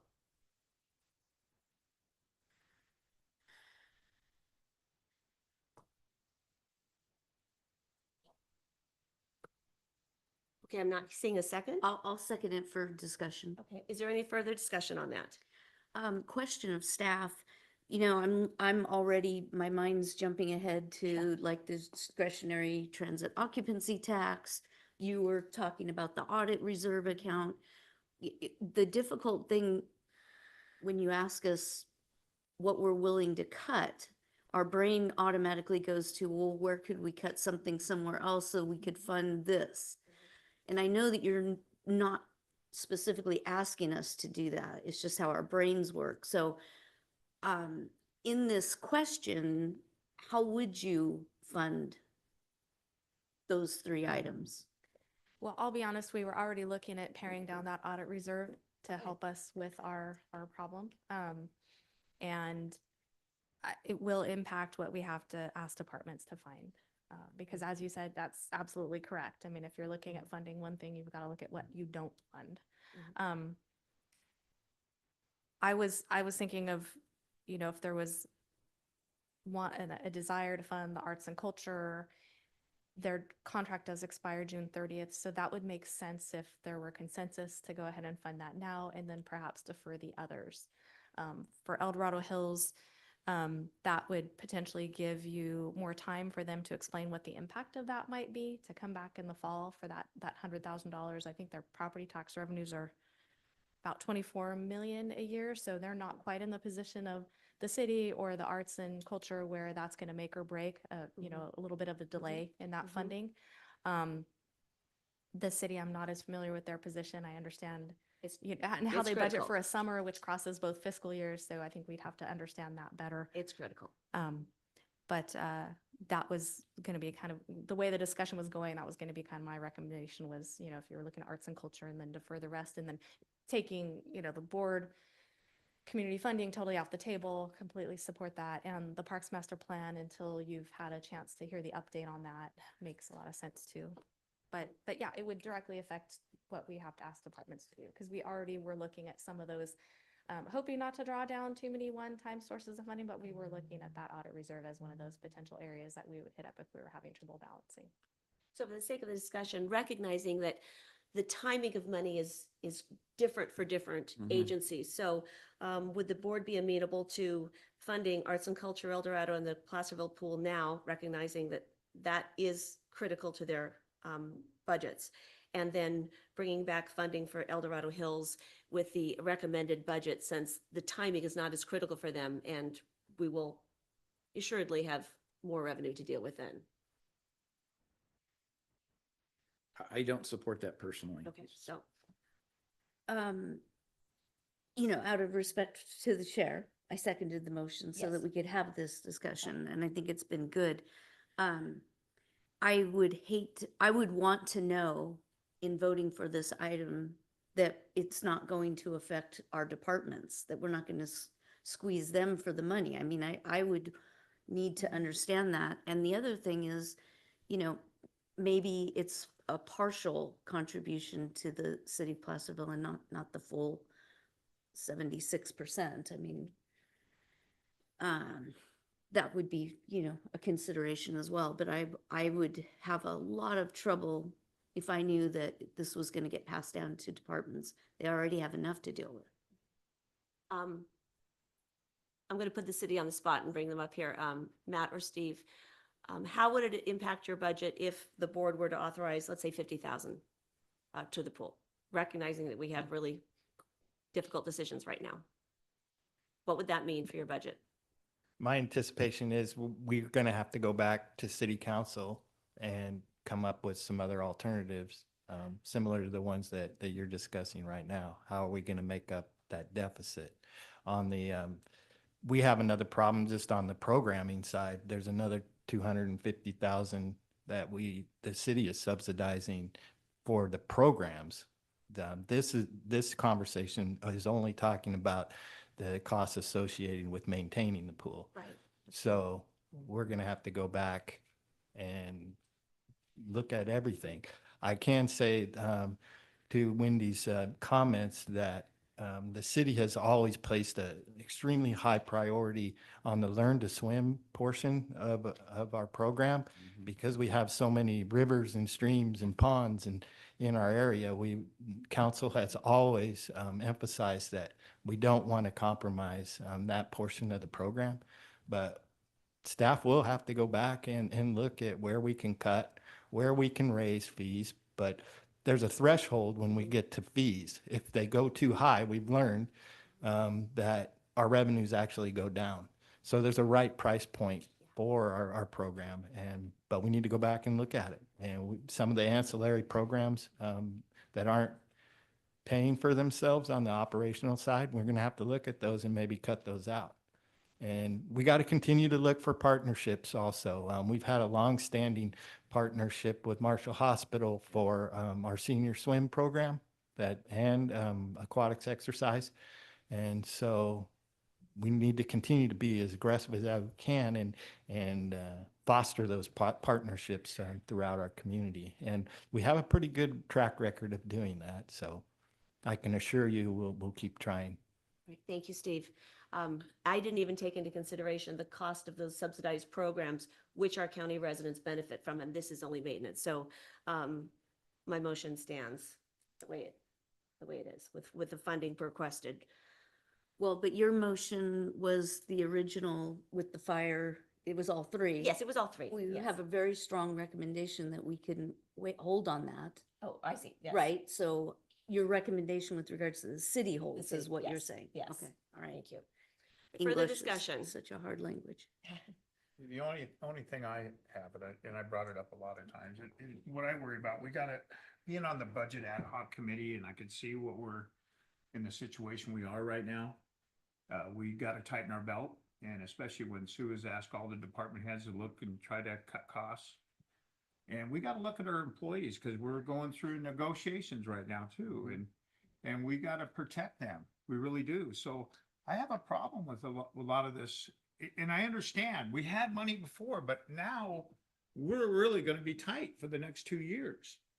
And our employees, I think, should be one of the biggest things that we need to look at to make sure that they get what they want. And we're going through that budgeting negotiations now. And to me, why are we spending money in other things when we need to concentrate on that? So I'll just leave it at that for right now. Supervisor Parlin, do you have any other comments? No, I really wish we weren't in this spot, but we are. And I think that, I would like to just move Supervisor Heidel's suggestion of 50% on the pool, arts and culture in El Dorado Hills, and forego the community funding and set aside the parks master plan. So there's a motion and a second on the table. Is that a second motion?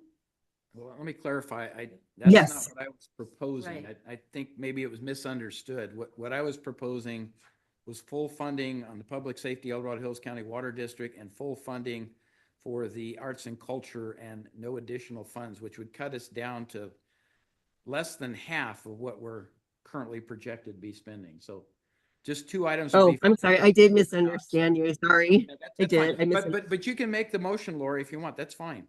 So Okay. Well, I guess if I could just ask the CAO question first, if you guys don't mind. I recall a conversation or an update or something where CAO, I thought you had said somewhere along the lines that you were asking all the departments to, for whatever reason in my brain, I'm thinking 25%. I don't know why.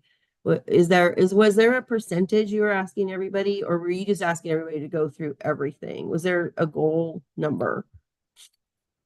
So there's a goal because there's a gap. And so we're working to close that gap that Sue identified in the beginning of the presentation. What we did not do was ask for a straight percentage cut across the board because frankly, asking that from one department may be more impactful than another department. Some departments just by design and the programs that they deliver are run a little leaner or fewer staff versus some of your larger departments that may be able to postpone implementation of certain projects or have larger amounts of salary savings due to vacancies. So if this has been an extremely intensive, collaborative effort between the CAO's office and departments. This is all with the goal of, yes, closing the gap, but also trying our hardest to not impact services, which we know is our public's kind of primary concern and the pain points that we receive. So we're still in those conversations. We still have not closed the gap. You know, Sue said it, but I'll say it again. I can't believe how just collaborative your departments and department heads have been. Every single one of them. I didn't expect it. I didn't expect when we went out to departments and said, you know, hey, here's the issue. Help us solve this issue. And they have all just really come to the table. So there wasn't a direct percentage hit. It's just been an individual conversation with each department to try and find where they can cut it. With the commitment from our office that anything that they're cutting right now, we will revisit as soon as we can, recognizing that they all operate pretty lean as it is. We kind of discovered that as we got into these discussions, that there really are not a ton of discretionary programs that the county provides. Most of them, and I know you continue to hit on it, is their state mandates, and the funding doesn't always match those mandates. And so departments are doing the best that they can. I also want to remind, and yeah, we may have to get more aggressive in cuts. I didn't want to have to say, you know, you cut your budget by 15%, and thankfully we're not there. We also didn't want to set a uniform hiring freeze. This is the first year that the county has been kind of in a more constrained budget in a long time, since, I mean, I think, you know, 10 years. So we're all accustomed to anticipating those high levels of fund balance at the end of the year. Hopefully we'll be pleasantly surprised. Revenues are not tracking accordingly, so we need to do the responsible thing and plan for that. And all this to be said is, we may find ourselves in a situation next year, though, where we are implementing harder hiring freezes or more budgetary cuts that are mandated. And then just a kind of a plug to the county in general, our budget's not a disaster. We operate extremely conservatively. This county is, I can't believe what this county does with the revenues that it brings in and the services that it provides and the level of service. So your departments are already operating at lower staffing levels than our comparators, than any of our comparators. Mm-hmm. We already do more with less. And we do it well. And we do it really well. Right. And yes, and that's, and this board too. I mean, you have focused your resources on staff and the importance of that. And so it's just, as hard as this is, it's been I'm just really impressed and thankful for the group of department heads that we have. Thank you for that. Yeah. And very, very well said. Yeah. Madam Chair, I do have another question on the community funding that I kind of overlooked ahead of time, if that's okay. Certainly. We have been receiving requests out of the community funding pool, and my understanding is if the event doesn't occur, if the money isn't spent in this fiscal year, which ends June 30th, that none of the current applications in process would be honored. Is that the way this is going to work? I just want to make sure, because I know there's been some asks, and I don't want to mislead people if that's what this is going to result in. How we've always done it in prior years is if the board hasn't approved the allocation of the funding before the end of the fiscal year, then it's part of the next fiscal year's ask. So Okay. we haven't proposed cutting any funding from this year, but if you do not spend any this year, it's more general fund. Right, Yeah. I understand. That's carryover, yeah. But if the board approves it in this fiscal year, then we count it as this fiscal year and we make sure that those organizations get the funding that the board approved. Okay, very good. That clarifies that. I appreciate that. You bet. So for the sake of discussion, and I've appreciated the discussion here, let's get back to the pool briefly. The county has historically funded the pool for the last 10 years, as long as I know, and probably before that, recognizing that 76% of the pool users are residents. But recognizing my colleagues' recognition of our difficult decisions, I'd like to amend my motion to have full funding for Arts and Culture El Dorado Hills Fire with $50,000 for the Placerville pool. Would you consider the suggestion of staff that the El Dorado Hills be considered in September, later in the year? I will amend my motion to include that for discussion's sakes. I'm not Okay. seeing support from Then Supervisor Hagel, but Then yes, I'll with- second that. Okay, with funding for El Dorado Hills Fire coming with the adopted budget in September. Yes. Okay. Any further discussion? Why are we not considering, or at least following all these motions? Because we've had a lot of discussion. I don't see anybody recommending that we cut the arts and culture. And I get it. The programs are fabulous. With the report, Terry, thank you for the report. We can see all the programs, but maybe you just will have to tighten your belt just like everybody else is a little bit and prioritize programs. That's all. We're not asking to cut it completely, but I don't see why we can't cut theirs a wee bit too with everybody else's. I had that discussion with Terry and their recommendation. I don't know why the board's. Oh, I'm sorry, Lori, we were cutting out. I had that conversation with Terry and my understanding was that they were originally going to come before us with inflation and costs going up with a larger ask, but recognizing that we had a very tight budget season, they came forward with a status quo. So. All right, there's a motion and a second on the table. So Kim? Just so I make sure I understand it correctly. So currently the motion on the table is the board would move forward with funding for arts and culture in the amount of $95,600. It would move forward with the Placerville pool at $50,000. It would move forward with the El Dorado Hills County Water Agency with the recommended budget at $109,200. With the Yeah, that would come adopted back budget in before fall. us in the fall. Yes. Okay. All right. Maybe have the roll call, please. Supervisor Heidel, how do you vote? No. Supervisor Turnbull, how do you vote? No. Supervisor Lane, how do you vote? Yes. Supervisor Parlin, how do you vote? No. Supervisor Thomas, how do you vote? Yes. Motion fails 2-3. So I'm going to move that we authorize the funding for only two programs at this point. One is the El Dorado Hills County Water District, and the other is the Arts and Culture. That amounts to a total of $204,800, if I've done the numbers correctly, which cuts it more than half compared to what the proposal is. So just to put it in perspective, we're making reductions of more than half of what was proposed here. So, because I think that does the greater good. Would you consider amending your motion to include revisiting funding for the Placerville pool in the adopted budget? Because what we're doing now is cutting all funding to the Placerville pool, recognizing that we have supported that for over a decade.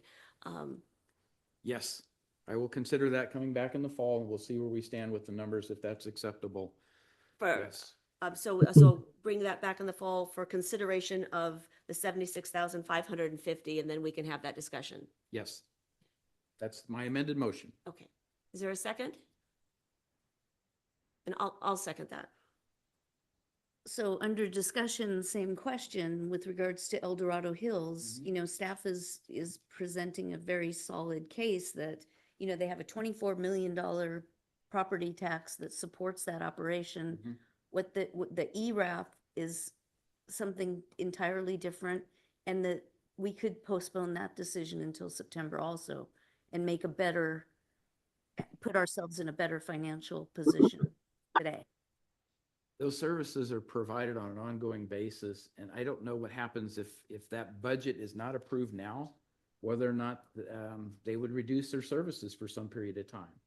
And the overall thing of fire management and inspections and everything else, we've gotten a lot of good support from the El Dorado Hills Fire Department in doing all those things.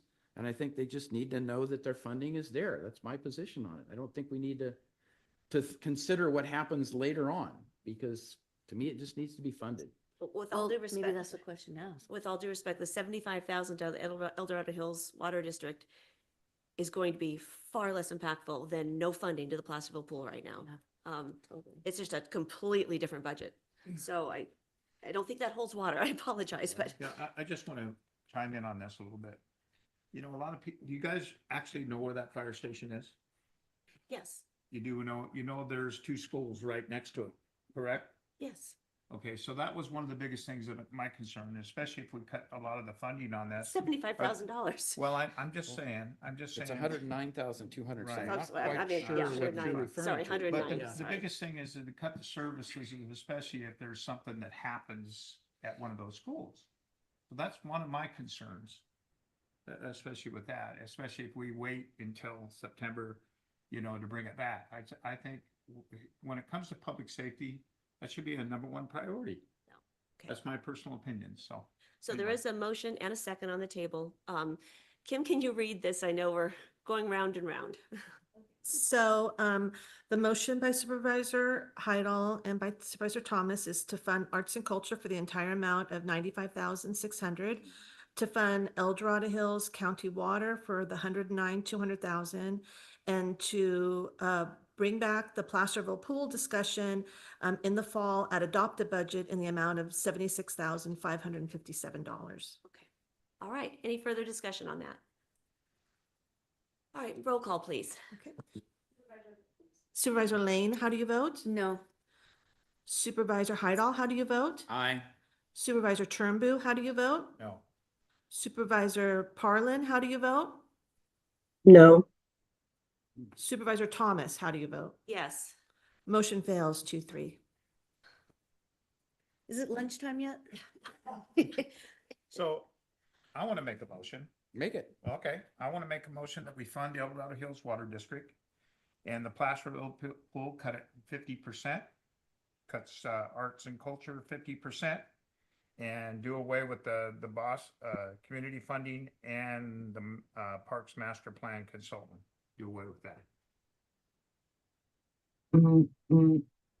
Is there a second?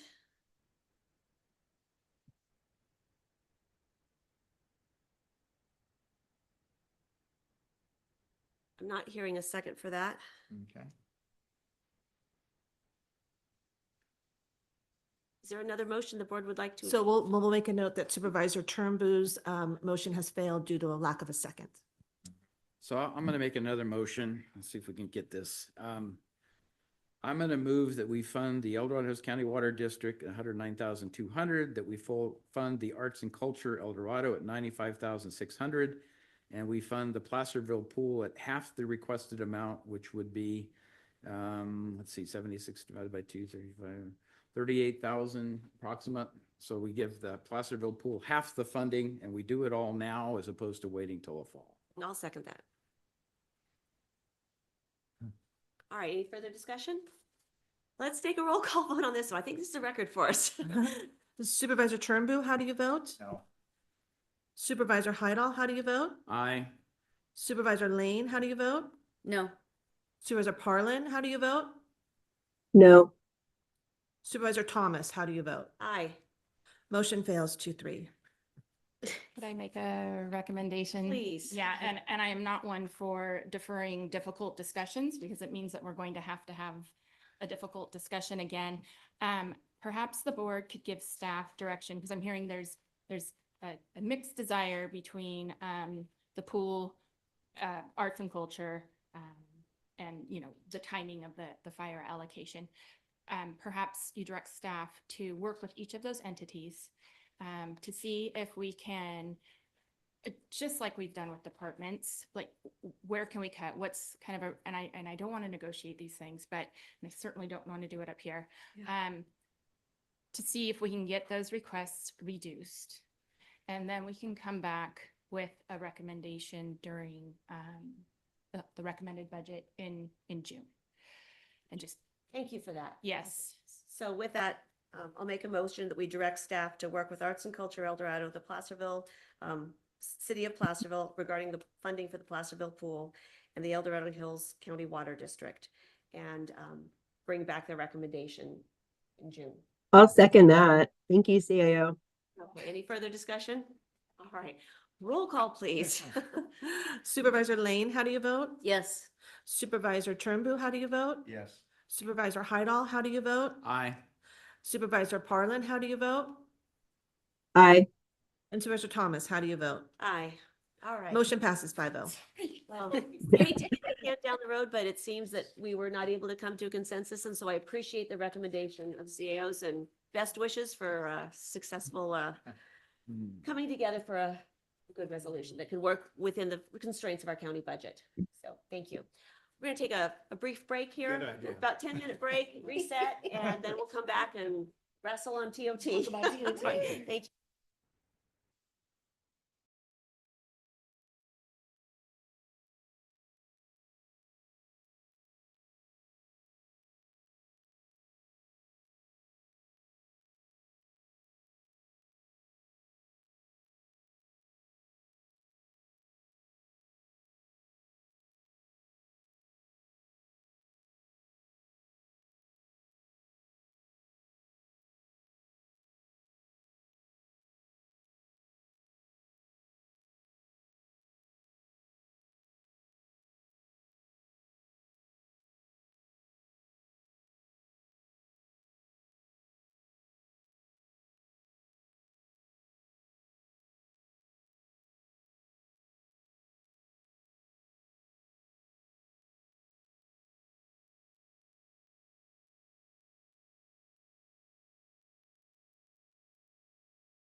right, well, we are back.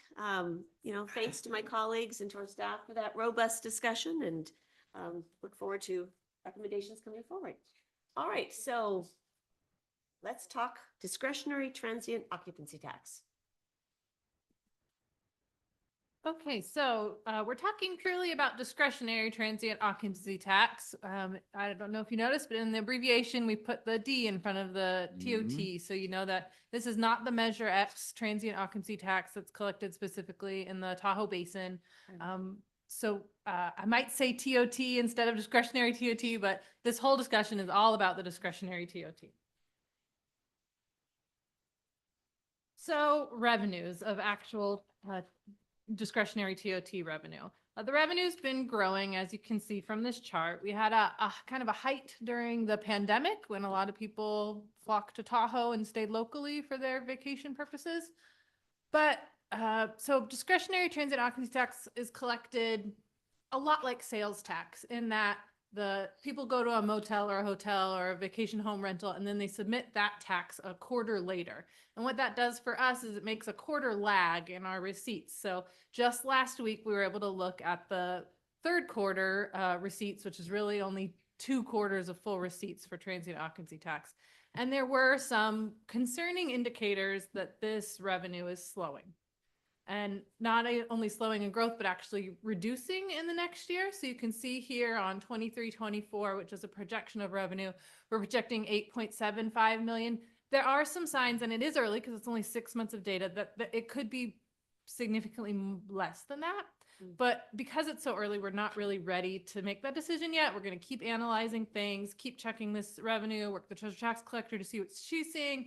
But both of our offices are concerned at this point. So we lowered the revenue for 23-24 and for 24-25 budget to that 8.75. But it may be different in the recommended budget just based on what we're seeing over this next month.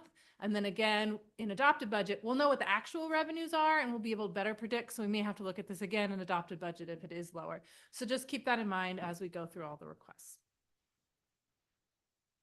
So we're projecting 8.75 in new revenue.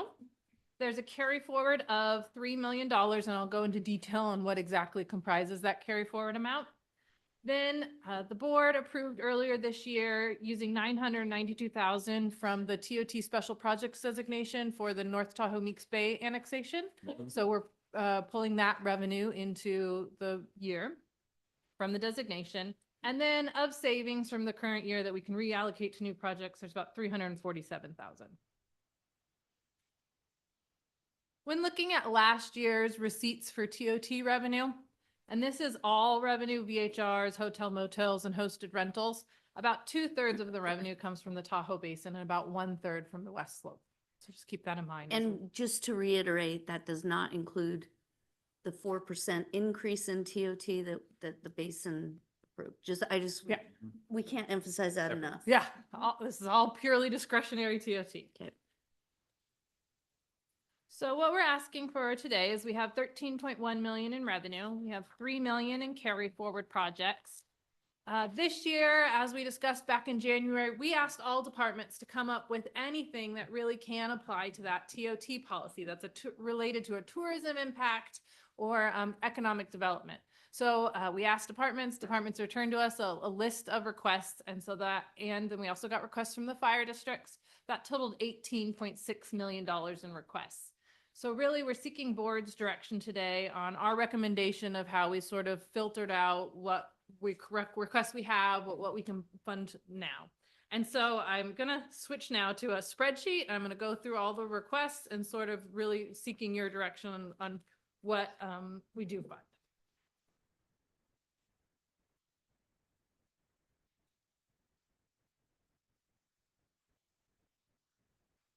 Let me take a second to orient you to this spreadsheet. And this was attached to the item as well. So we have a column here for the total requested amount. Here is our CAO recommendation. And then we're going to be filling out the board direction here. We've also, and I would really like the board's consensus on what is considered a West Slope request, what is considered an East Slope request, and what is considered a countywide request. I've highlighted a couple things in red here of things that I think could bring up some discussion, and I'd really like the board's consensus on kind of how we classify these. And then there's just splitting these expenses between tourism impacts, economic development and promotion, and veterans programs.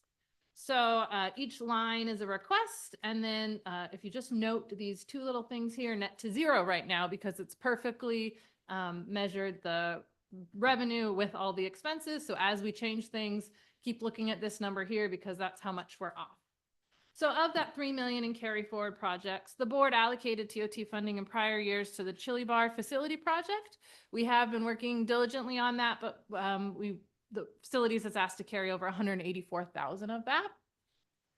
Then we have the ongoing EDA broadband costs for the Divide projects that DOT is completing. They're working on some of that this year, but most of it is carrying forward into the next year.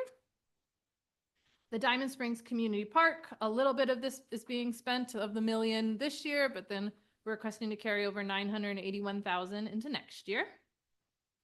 Broadband and biomass. So a couple years ago, the board allocated a chunk of transient occupancy tax to broadband and biomass. We haven't specifically isolated a specific project that this funding will pay for. So it's kind of a hold for if funding does come available, this is where we would pull for broadband and biomass. I do want to say that EconDev has worked with a consultant to apply for a lot of grants. And right now it looks like the grants will cover all those expenses of those projects, but it might be good to continue to hold this expense for some of this expense for those projects in case they go over what is budgeted, which happens with grant projects quite often. I mean, you probably mentioned this, but the red number indicates. Right now we're classifying all of that as West Slope. So if the board would like to classify that as countywide or Okay, because I see East red over Slope, then now would countywide be as the well. I'm time. just looking, the red numbers versus the black numbers. Oh, The red number is what I really would like direction from the board on Yeah. how we classify Okay, this expense. well, those are the focus areas. Okay, got it. One of the situations in talking about grant funding, FEMA offers grant funding right now for biomass. So that'd be good. So it'd be a thing that we could use the grant Right. funding instead of using this Exactly. discretionary funding for.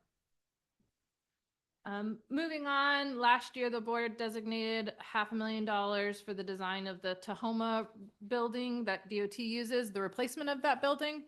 We're carrying, that project is starting this year and carrying it over into next year.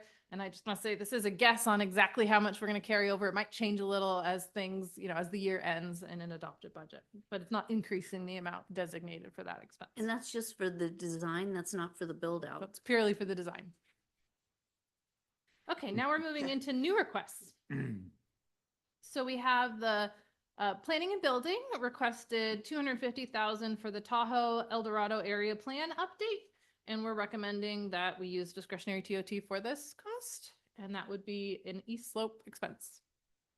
And I'm just going to keep going and pause if you have questions or comments or anything there. Then, Emma? yeah. Sorry, when would the board provide direction on the broadband and biomass? Yeah, do you want to talk about that Sure. Before we now? vote. Because, yeah, it might make Okay. sense. Okay, so what is the board thinking on that item?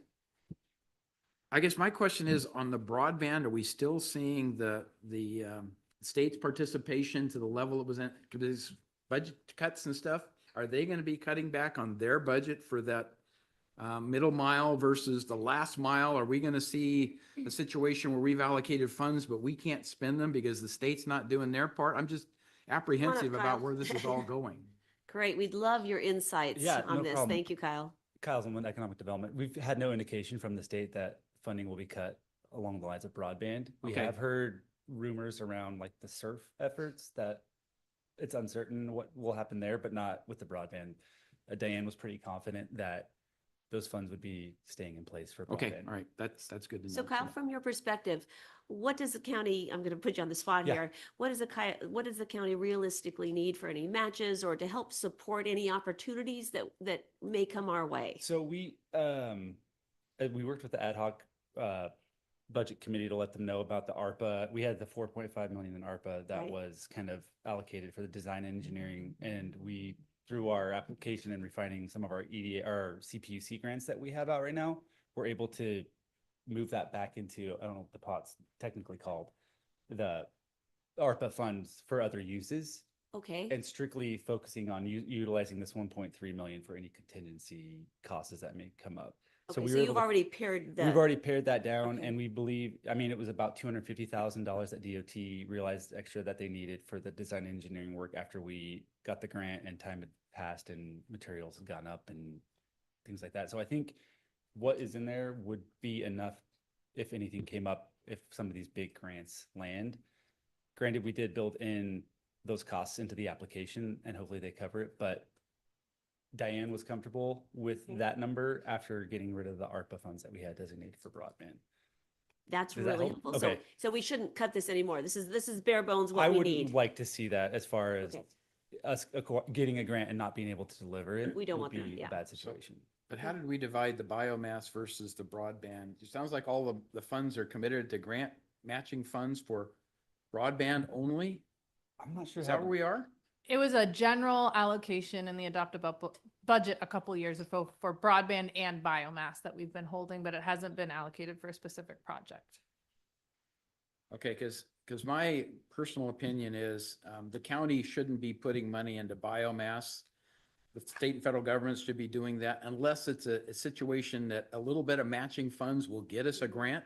It's an enabler. If it's an enabler type of thing, then I would support it. But normally I would say we shouldn't be planning to use TOT funds on an extended basis, at least, to support biomass at this point. Maybe it changes, but that's kind of my perspective. So it sounds like it's not. But it sounds like it's not. It We sounds had- like our it's team has not been focusing on all this. in Yeah. broadband Yeah. commitments for the most part, right? So, okay. But the direction from the board has been to set aside this Right. funding for potential biomass or Right. broadband Two projects. categories, right. So so there's the title of that funding, but the amount is, I mean, if you look at the split, which we end up getting there in all of these TOT conversations and trying to put as much back into the basin as kind of what it generates, this particular amount skews that distribution. And so the board may want to have a conversation about broadening the definition as to what we could use that particular set aside for, so that it could be something that would also benefit perhaps an East Slope project. Alternatively, the board could kind of neutralize the title, but then it makes it a little more difficult for staff to kind of guard those funds. So something like a broadband biomass tourism congestion mitigation fund, something like that, recognizing that there's always, our roads have impacts. Or is it looking for broadband applications in areas like Pollock Pines, which may or may not need it? I don't know. To better balance. Well, Pollock Pines is your district. I'm not sure we call it West Slope. I guess I'm a little It's confused. West Slope. Well, yeah, we call it West Slope, Okay, but it is part of my district, but it's also, I mean, when we talk about TOT and the general philosophy of, that I've been trying to hound, is that if we generate 68% of the revenue in the Yeah. basin, we should spend 68% of the revenue in the basin. So Pollock Pines doesn't quite qualify in that regard, Okay. but Pollock Pines is near and dear and a special part of our district. When it comes to the broadband and the biomass, and I've been talking with the CAO's staff about this quite a bit, I just don't see that as being something that's going to be spent up in the basin in its current titling. So I think that's where, if we wanted to loosen it a little bit, but I do worry about anytime we invoke now the word tourism, because everybody has an angle on how they would qualify for that. So I think that's a little bit broad still, but I'm wondering, can this be $1 million allocation and you would still be able to accomplish what you need? I mean, that would probably be fine. I mean, Diane would probably be able to speak more intelligently on the exact numbers that we would need. This is kind of, she reduced her contingency quite a bit in our grant applications to reduce that ARPA need, which made her comfortable wanting that amount that was in there. There are projects that we have, areas in the basin that we know need broadband. And if those areas don't get funded through our grant applications, there's a possibility we could design projects in those areas out of that fund of money if they don't get funded. So you guys have an idea of what those might cost, if that would help. Right. Well, I know the need is there. Yeah. I just don't see the project. Yeah. That's where I'm having my problem. Yeah. And some of the And- applications that are in through charter and some other ISPs do incorporate some of the unincorporated areas, as I think the city is actually getting built. They've said they're going to build out the entire city limits. Right. Which is awesome. Which But will really help. Yeah, but we have some areas in the basin Mhm. that just have no Spring service. Creek, I believe, is one that's Spring Creek, Yep. you know, Fallen Leaf, Mhm. Angora, all that area is really in need. And the more the city can accomplish, gets it closer to us, which makes it more possible. yeah, to extend it out. But that could be, you know, a decade away, unfortunately. Why would you eliminate the use of the ARPA funds? I mean, why is that a good thing? It was a good thing because, well, so it needs to be encumbered by, Yeah, there's a couple of reasons There's- for that. One, the previously described budget gap that we talked about. So we were seeking any kind of flexible funds that we could utilize to close that gap so that we could minimize the impacts on the departments. The other, and this has been a kind of countywide effort, is to look at funds that have time limits. And ARPA funds have to be obligated by the end of this fiscal year. So, so anything that isn't obligated by December 2024 is at risk of going back to the federal government, which we didn't want to leave any money No, on the no. table. So we Yeah. really have gone through a very rigorous exercise, both with the ARPA funding and other special revenues, to just maximize those funds as much as possible, without jeopardizing. yeah, and and it was getting really the tight with project. the grant application award dates are getting pushed back further and further in the year. So it was just pushing it really close with the ARPA deadline on what was going to actually be there. When we did the broadband study, did we look at the unincorporated area of the basin where we've talked about Yeah. the greatest need is? And was there a number, do you recall, that was identified that would be the funding required to provide that service? Off the top, I can look at while you guys discuss further items to see if I can pull up the spreadsheet Diane has for, we've broken down all the areas of the county, all unserved areas Okay. to break it out. I don't know if I have it on hand right now, but there are numbers associated with those. And I think Charter's even approached us with some sort of public-private partnership concept on what it would cost to build out, like from Meeks Bay down Fallen Leaf.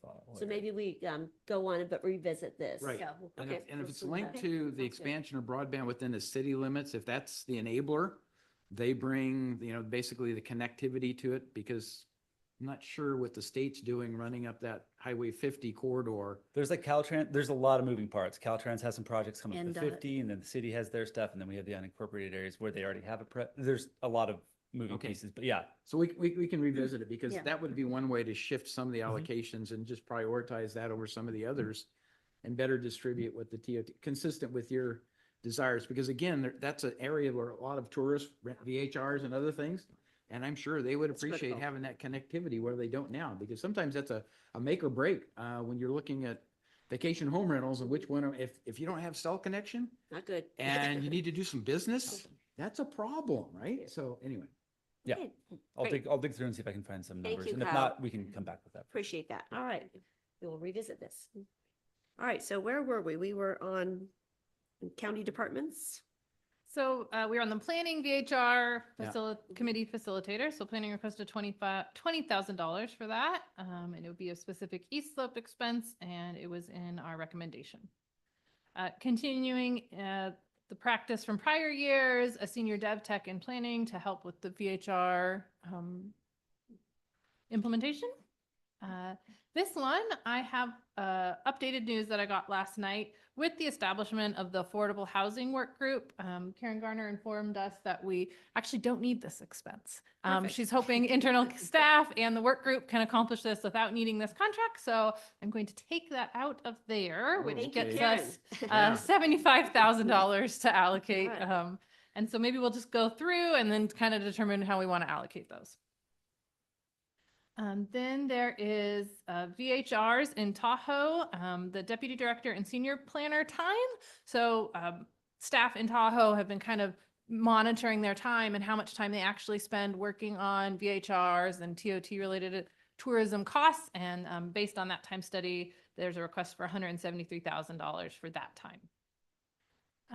That's kind of in prior years, we'd allocated $350,000 for community planning with kind of this new request. And the way the project is going, we've lowered that request from $350,000 to $180,000. And what is that for? What do they do? That is developing the community design standards. And if Karen wants to say more, it's also, yeah. Okay, I got it right. Yeah. Yes, please. I'm sorry. Yeah, I didn't get the answer. just making notes. So come on up, Karen. This is going to be a collaborative give and take here with our, appreciate the discussion. absolutely. Yeah. Good morning, Karen Garner, Planning and Building Director. So yes, this is the planning, community planning is the staff time associated with the design standards. And then the line item under that is the contract time for the community design standards. Planning contract, community design standards. If I remember right, design standards tie back to the general plan, and we're just now getting around to doing some of those things that were planned a long time ago. So it's been a long time in coming, and it's continued up. But I'm guessing from this then, there's no plan to update the Myers community plan in the near term? The Tahoe El Dorado area plan would encompass Okay, it's Meyer area included in that. plan. All right, Mhm. all right, got it. Okay. Any other questions on this, on these items? Just one, I just want to understand. How do those tie into a request for TOT? The design monies? standards? Yeah.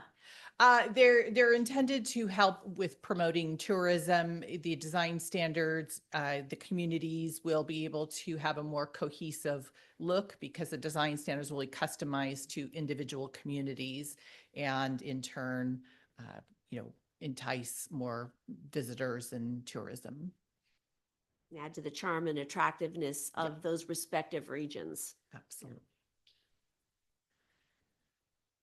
Okay. All right. Thank you, Karen. Appreciate it. Let's ask the question a little differently.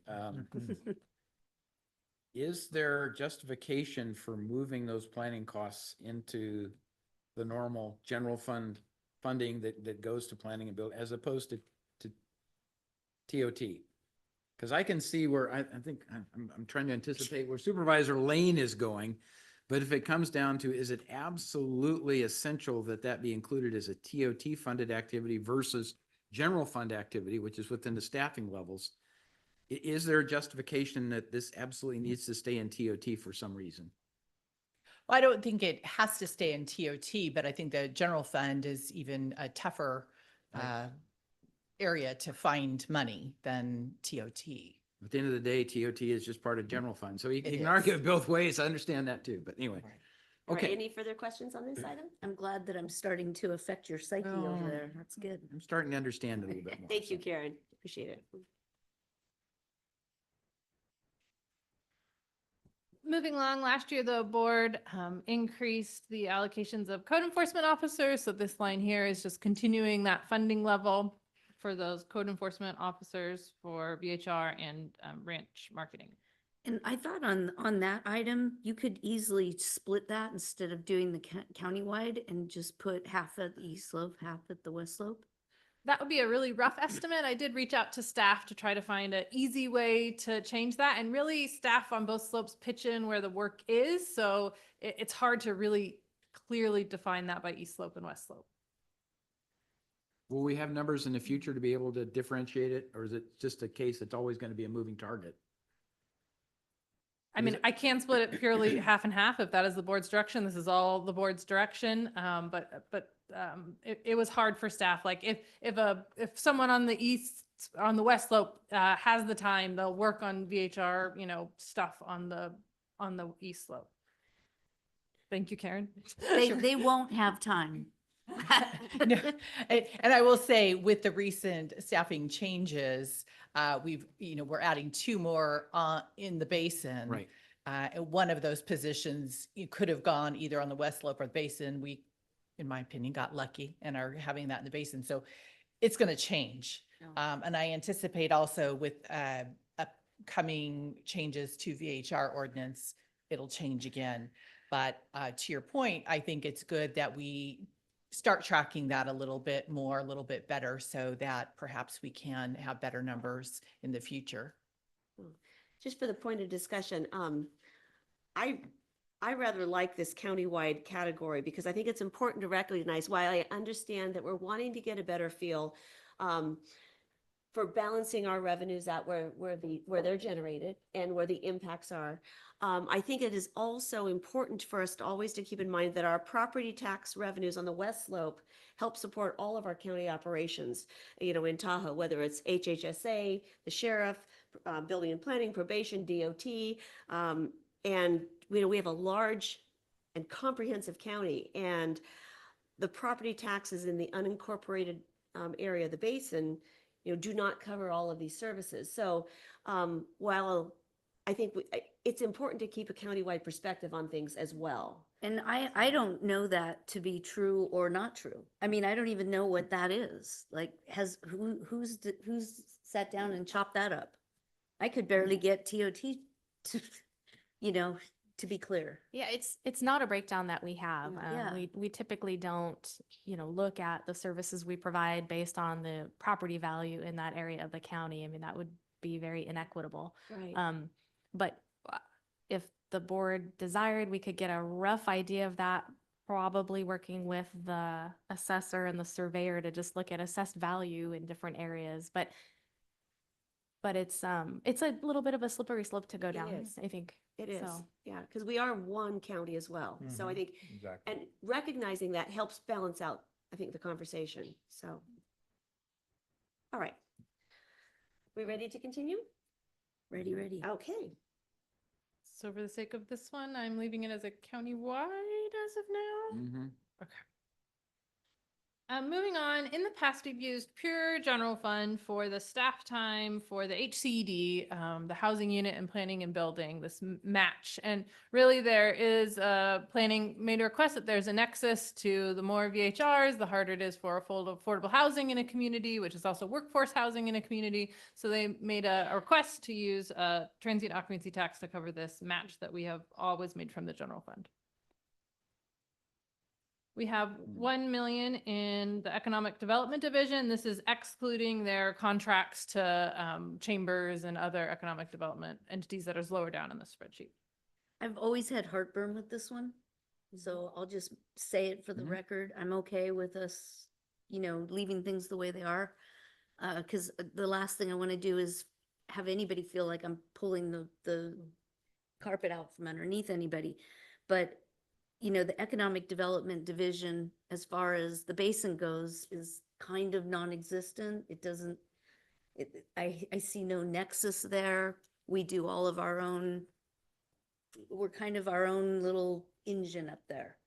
And so to have this entire department funded out of the transient occupancy tax, I just think is not entirely appropriate. An entire department funded out of TOT is. But like I said, I'm just saying it for the record. I think it needs to be this way for now. We're not in a position where we have $1 million floating around somewhere else. So we can leave this for now, but that's something that I don't totally see. And the benefit. I'm going to offer also a balanced perspective with, with all due respect, looking at our county comprehensively. The Tahoe Basin, is the jewel of El Dorado County. It's what attracts so many visitors and tourists to our area. That said, if the rest of El Dorado County, if there was nothing there, if it was not compelling, if it did not offer other fabulous experiences for visitors, with whether through our wine regions and our agriculture and our charming historic towns and our outdoor recreation, we would not be nearly as compelling as a county. So I think that is also an important consideration. I totally agree with you. But I think that plays right into my argument too, is that is what you're building, is the rest of the county. That's my point. But they play into each other. Sure. Yeah. So yeah. We're married. Yeah, we are.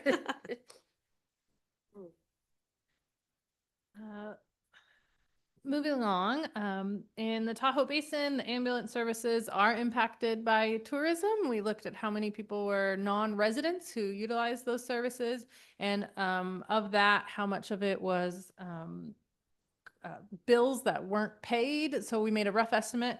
So we requested 863,000, but for the sake of balancing the funding, we're recommending 750,000.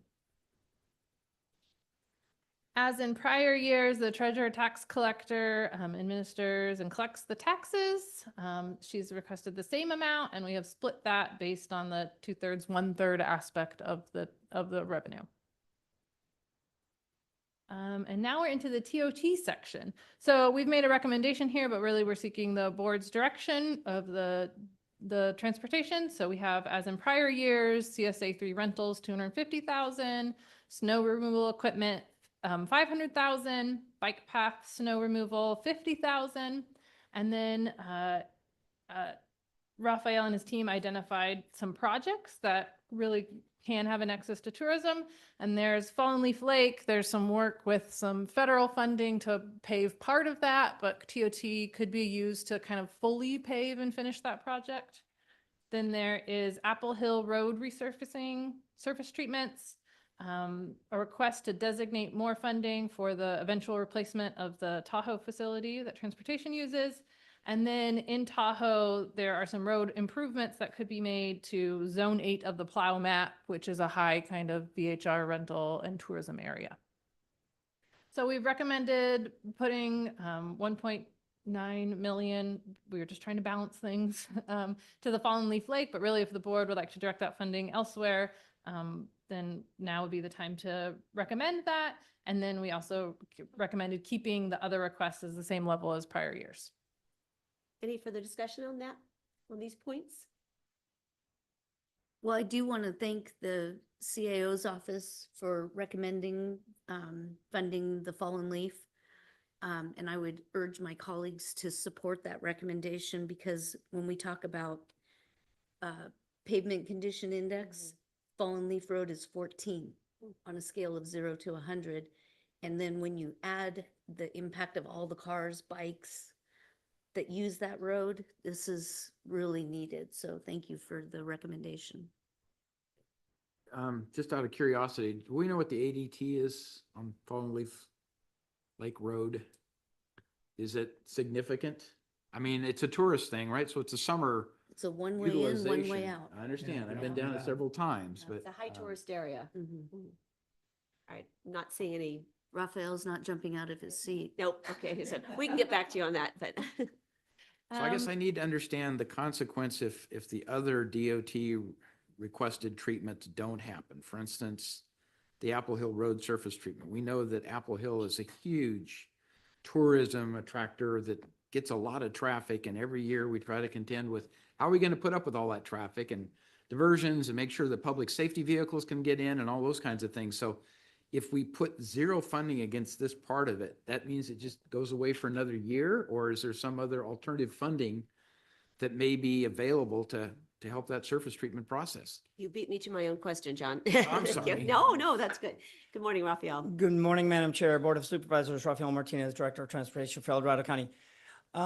So to answer your question, 21 for the PCI for that location. For Apple Hill? No. Oh, for Fallen Fallen Leaf Leaf, Lake. yes. Okay, got it. I'm looking into Apple Hill, but my estimate, it's probably somewhere in the 50s or 60s. Okay. But where the Fallen Leaf project would be a present, more viable project for the county to pursue is the fact that it would be leveraging that funding for grant funding, because there is a FLAP grant money that is available to the county if Fallen Leaf project is completed, and they've told us that. Okay. And so then that's where we would be able to leverage that 1.9 million to possibly acquire an additional $4 to $5 million for a future Okay. project down the road. So now, I am the Director of Transportation. So from my perspective, I would like to do all 4 projects. Understand. But I got rejected. But that So, one's got greater so leverage here I than the am. others, right? Yeah. So if I've got an opportunity to leverage money, I think that's right now would be more critical. But yes, the Zone 8 that has a huge VHR presence, and so that one's critical. I'll probably recommend that one for next year. As well as Apple Hill has a lot of tourism. So that one definitely has a component of TOT. So all of these really are critical for us moving forward to maintain a transit occupancy presence for the public to see that, yes, they are having a commute that is relatively viable. But if I had to pick one right now, I think I would have to go with Fall and Leaf. Okay, let me pull on the Zone 8 road improvements a little bit more. Measure S, obviously is additional TOT. Has the committee considered putting monies into road improvements in that particular area out of that TOT? Okay, so there is a possibility that some improvements will happen separate from this due to Measure S? Well, that's the guarantee to the residents is that Measure S will be in addition to the normal type of investment that we Yes. were Right. already seeing from El Dorado County. So yes, and remember last year, it was the Measure S money that paid for the entire repair of Pioneer Trail. Yes. Right, I understand. Yes, most definitely. And so we're going to have our next meeting in May, I believe. And so that's going to be one of the topics is equipment, projects, where somewhere in between half and half, where is it that we want to set our priorities moving forward, as well as SB1 coming in. And we're going to be having that discussion in our next board item, where we're going to be discussing what projects are critical for us moving forward and how we're going to balance that out. I got a question, Raphael. Are you done, John? I just had one more. Oh, go ahead. Sorry, Looking John. to the fine. future, I would hope that we would, as a county, reconsider increasing the TOT tax on the west slope. Because when you start presenting things like the Apple Hill Road surface treatment, Yes.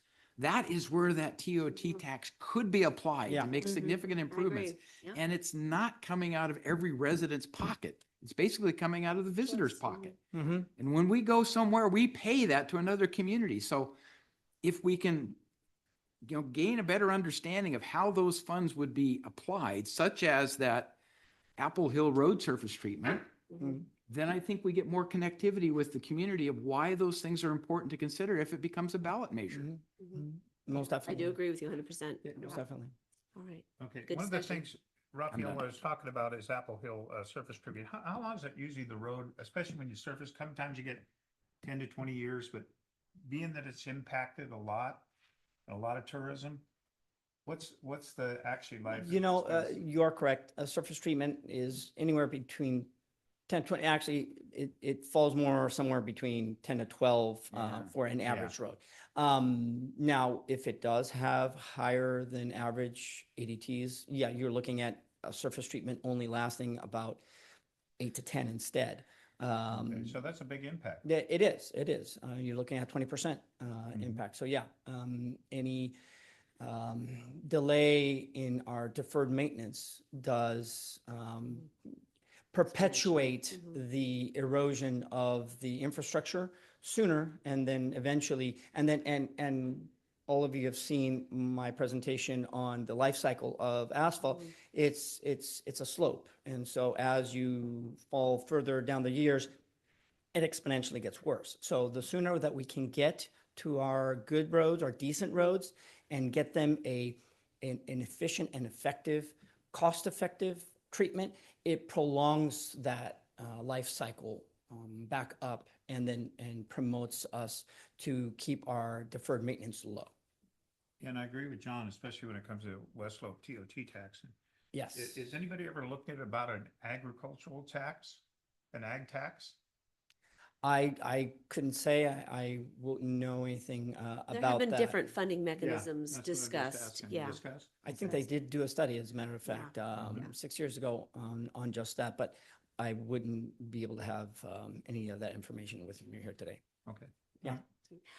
Before we leave this, I would like to, oh, actually, my question to you is the Apple Hill surface treatment an all or nothing kind of thing? If you were to get partial funding at a later time, would you just accrue those funds, or could you do some good? Or does it need to be part of a large comprehensive It project? really does need to be part of a large comprehensive project. So it needs to and be all funded all or nothing? Yes. For the most part? Exactly. Okay. Exactly. Um, Well, preferably.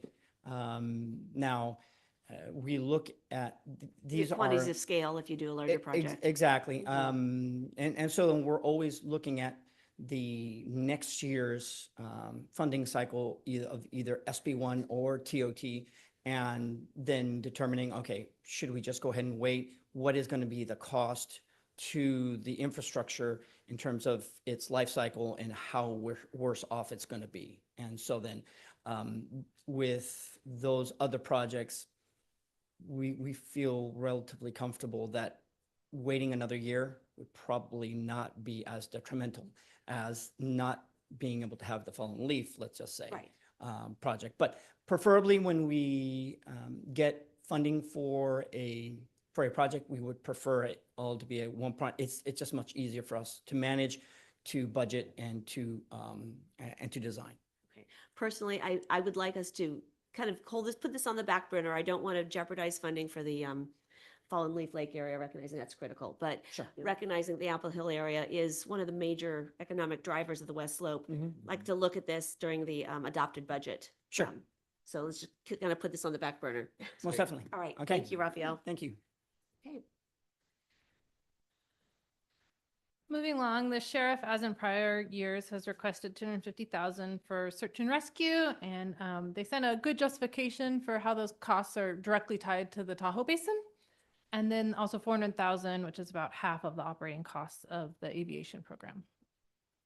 And then we have the Veterans Program, which is in the policy. So the Veterans Commission, this is a status quo request of $175,000 for the commission, $90,700 for the one position, and then $15,000 to the Veterans House Council in Placerville for the Veterans House.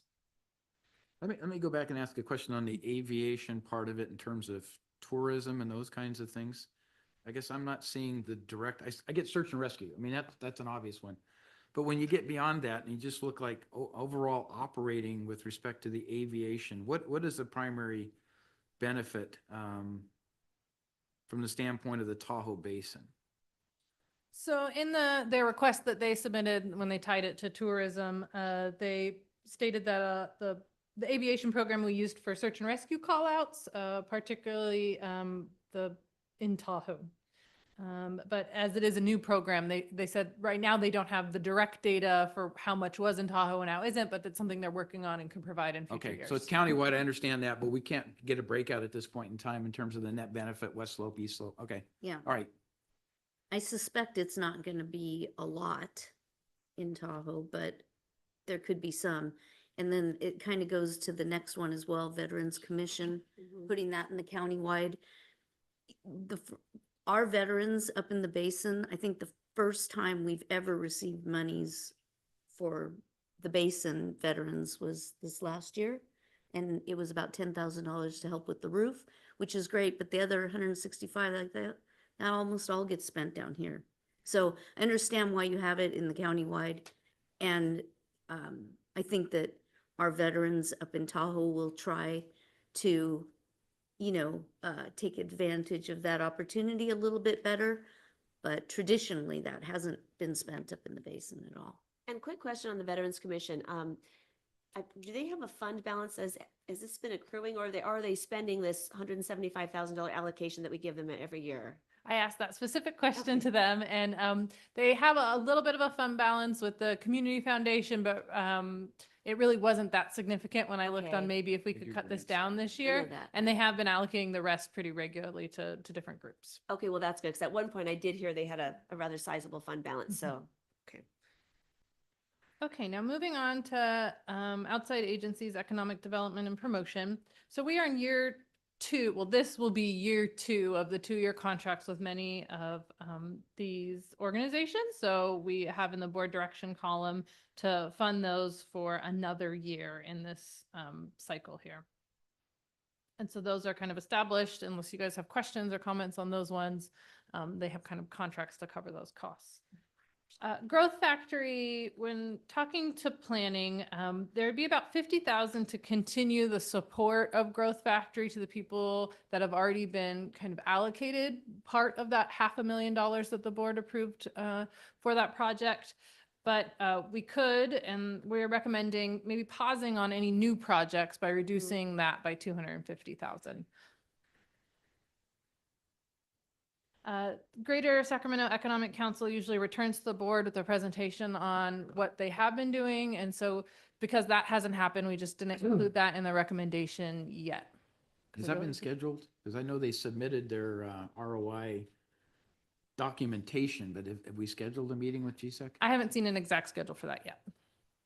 So who would reach out to get that scheduled? Is that Kyle? Okay.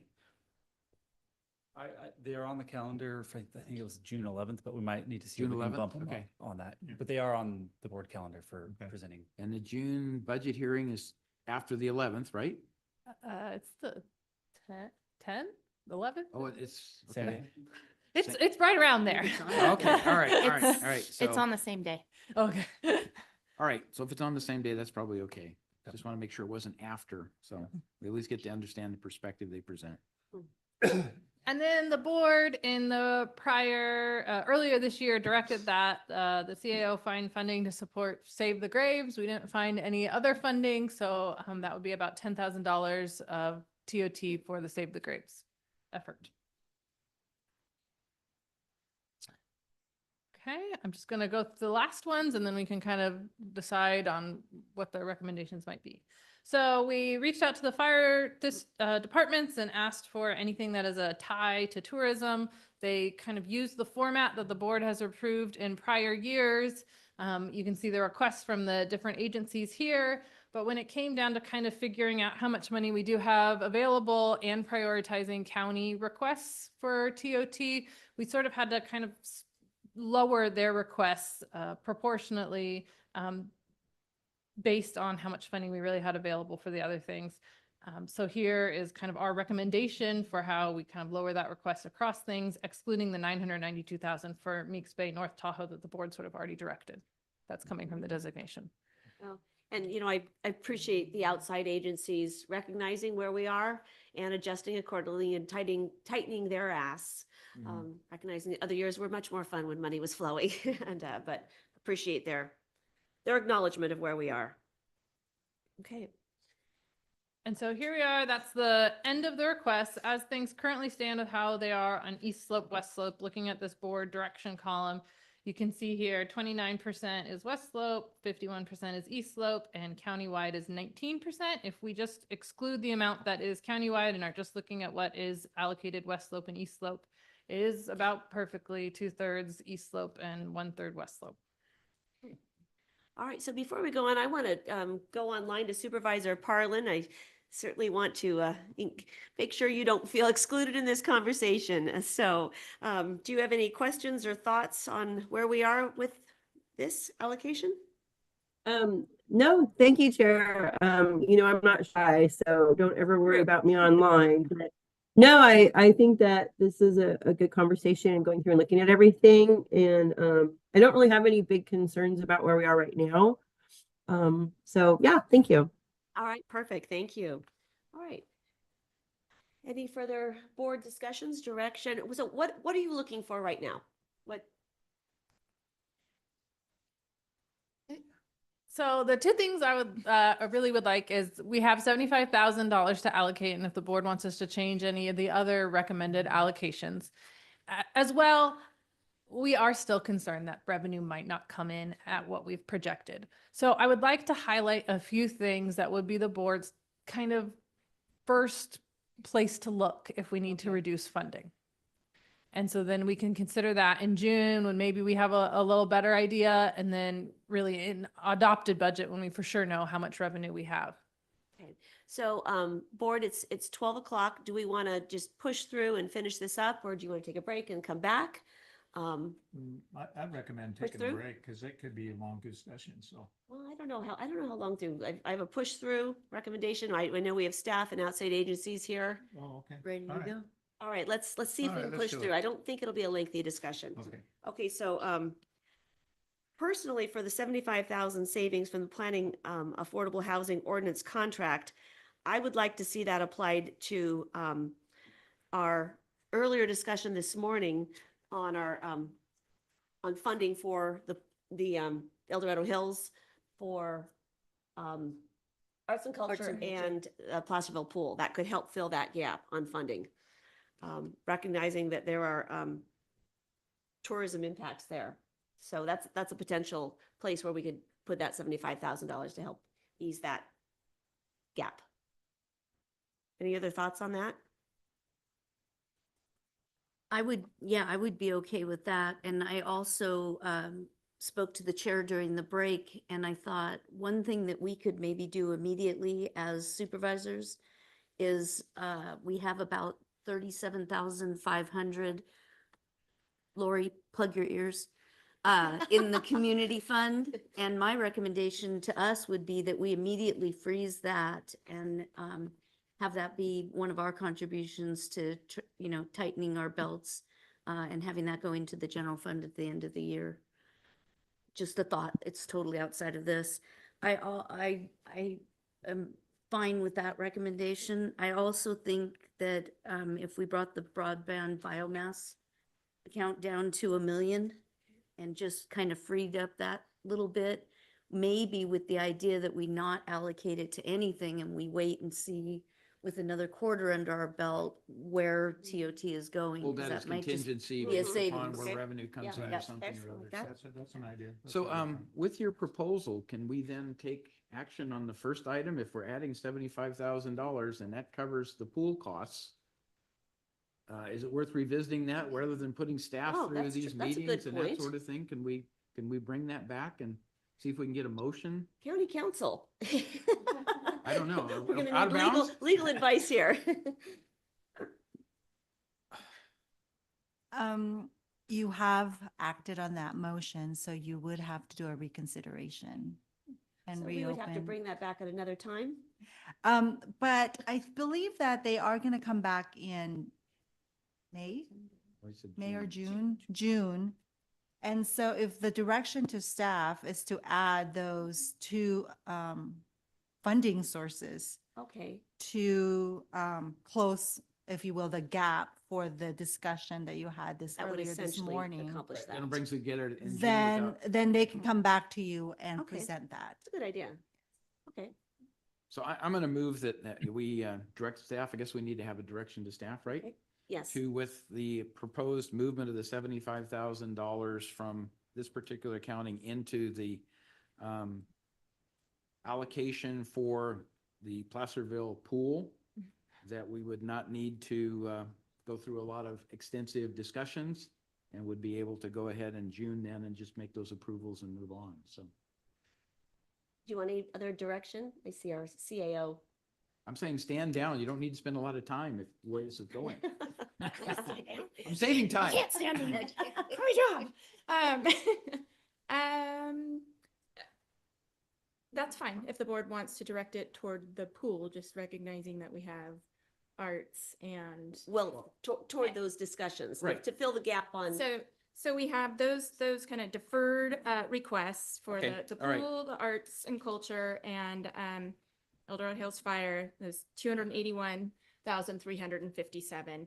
The board is suggesting to take the $75,000 that was previously allocated for the planning and affordable housing work in TOT, as well as the 37,500 that is remaining in the board community funding allocation for this year's 23-24. So those two total 112,500. So I'm hearing just to utilize that funding to try and close the gap on the kind of 281,000 that's outlying.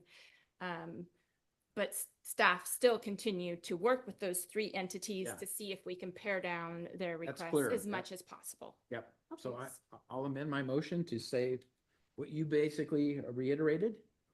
So with that, And I will second that. Okay.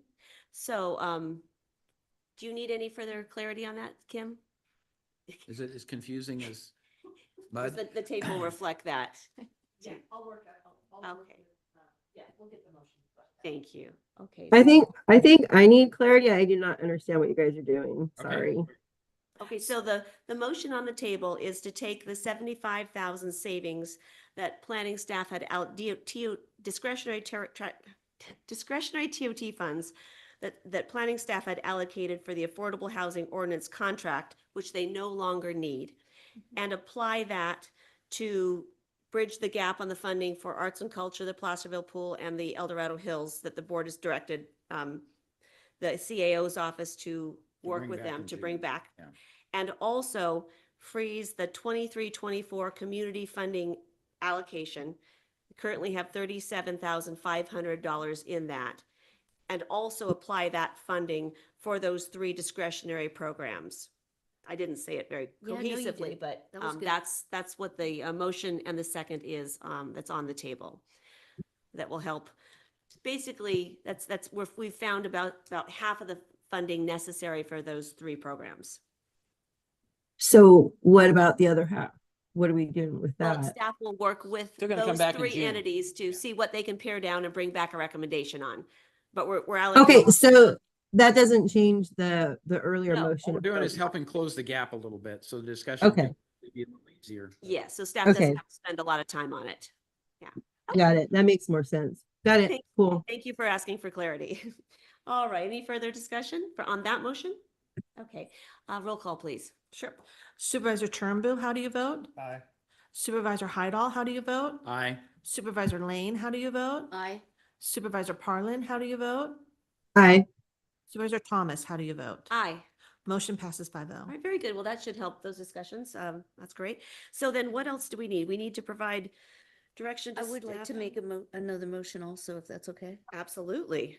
Thank you, Madam Chair. I'd like to move that we reduce the broadband and biomass allocation to $1 million and that the excess right now not be allocated to anything until we see how the TOT revenues start shaking out. Okay, and would you also like to amend your motion to also items 3 and 4 approve the revised Board of Supervisors policy B16 budget policies, as well as the rate holiday for department contributions to the retiree health program for 6 months, as noted on our staff report, or as 3 and noted on 4, our yeah. staff's recommendation. Yes, I'd be happy to include that. And I'll second that. I apologize to break the flow. No. We did not take public comment on the TOT Oh, discussion. So we need to go back. okay, we'll table this right now. All right, thank you. All right. Kim, let's open up. We I were know, on a I'm so roll. sorry, We you were on a guys roll. were. We were 2 minutes from lunch.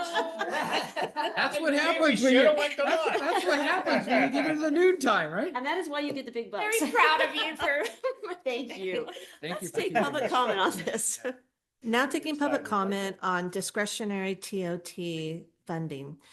Individuals will have 3 minutes to address the board. The timer will notify you when you have 30 seconds remaining. And again, when your time is up, public comment will be taken first from those participating in the boardroom and then from those participating through Zoom. For those participating by Zoom, please make sure you unmute yourself when called upon. If you're joining the meeting by phone, press *9 to indicate a desire to comment. If you're joining by Zoom, press the raise hand button. Please voluntarily state your name for the record. Anyone else like to speak on this? Come on down, chief. My apologies. I don't think I've ever skipped public comment. I'm sorry. I was kind of wondering, like, well, maybe it's Right? a workshop type format that I can do. But good afternoon now, Madam Chair and Board of Supervisors. Tim Cordero, Fire Chief for El Dorado County Fire, also the Chair of the El Dorado County Fire Chiefs Association. And just like to thank the board and staff again for the consideration of the TOT funding for the tourism calls that your fire departments do run. Recognize the impact that we do have from the tourism.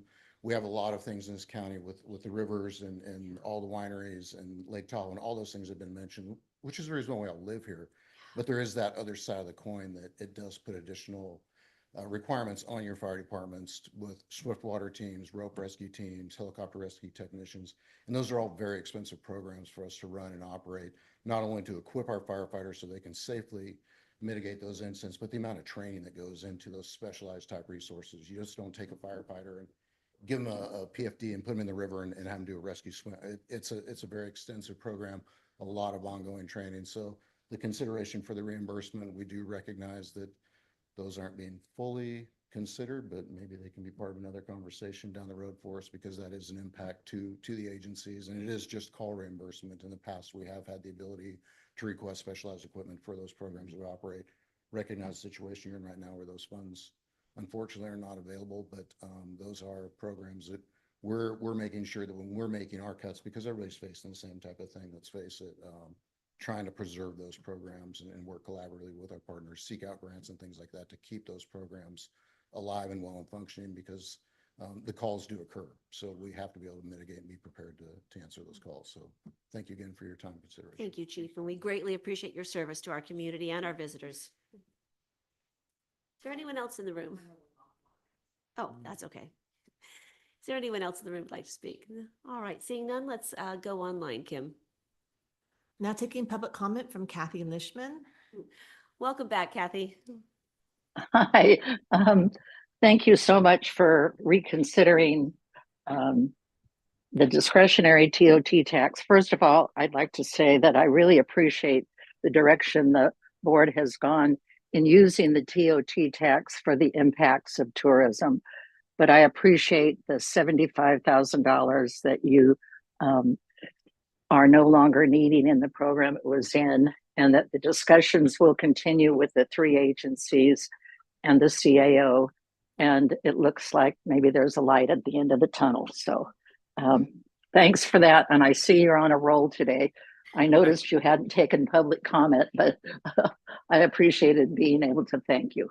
Oh, thank you, Kathy. Appreciate you calling in.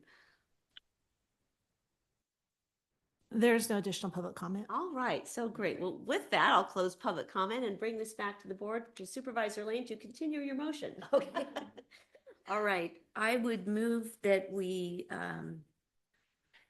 decrease the biomass and broadband allocation to $1 million, and that the excess be held for time being until we see what is going on with TOT, and that we also approve and revise Board of Supervisors Policy B16 budget policies, and that we also approve a rate holiday for department contributions to the retiree health program for 6 months of fiscal year 23-24 and all of fiscal year 24-25 by using retiree health fund balance to fund the program. Very good. Do I hear a second? Second. All right, any further discussion? Yeah. I would like to ask Supervisor Lane if she would consider, instead of reducing that amount, to say that if we need to reduce an amount, to start there. And the only reason why is because I don't think we've had an update on biomass in quite some time. And I just want to make sure that the projects that we are we have a lot of irons in the fire right now. And I just want to make sure that we aren't, because right now there is an amount in there that some of the projects that we were looking at and grant matches and all that stuff, that we're not reducing an amount that maybe we thought we had going for applications. So instead of actually reducing it now, just saying that if we do have to reduce, that would be the first one we would reduce. Does that make sense? Yeah, it does. I think that that's a fair comment. So how about if I amend the motion to say that we direct staff to come back in June with the realities of where TOT is heading, and if we have to cut any additional expenses, that we would first look at the biomass and broadband allocation. Thank you. I'll second. All right, excellent. Any further discussion? All right, roll call, please. Supervisor Turnbull, how do you vote? Aye. Supervisor Heidel, how do you vote? Aye. Supervisor Lane, how do you vote? Aye. Supervisor Parlin, how do you vote? Aye. Supervisor Thomas, how do you vote? Aye. Motion passes 5-0. Well, with that, I'd like to thank and congratulate our staff. I mean, it is a tremendous amount of work to get us to this point. I'd also like to thank my colleagues. I think we had a really rich and collaborative discussion. I like where we landed. Just really thank everyone for their good thoughts. And Supervisor Parlin, we wish you a speedy recovery. Sorry you couldn't be with us, but thank you for staying with us online. Thank you. Really good discussion, and best wishes going forward as you wrestle with all of these continuing challenging issues. So We'll be And- back in June. We'll be back Not in before, with other And items. Madam Chair, may I also add that I really want to thank the CAO's staff and the CAO for the work on this discretionary transit occupancy tax. This is, I want my constituents to know up in the basin, this is the first year that that has been relatively close to what revenues we brought in and what expenses are being allocated for that directly impact the basin. In most years that I analyzed coming into this position, we were about 30% of it. So this is huge for us, and I just thank you for your support and for doing all that hard work. I love the chart. Did I mention that, Emma? I love the chart. Thank you for that acknowledgement of our staff. The Yeah. extra detail was very, very helpful. Yeah, it was to really. Sort through it because it's a tough challenge. So You yeah. set us up for a very productive discussion, which this board greatly appreciates. So with that, it's 12:19 and we're adjourned, and we will be dark next week, and we'll see you back here bright and early on Tuesday, April 23rd. So thank you. Thank you, guys.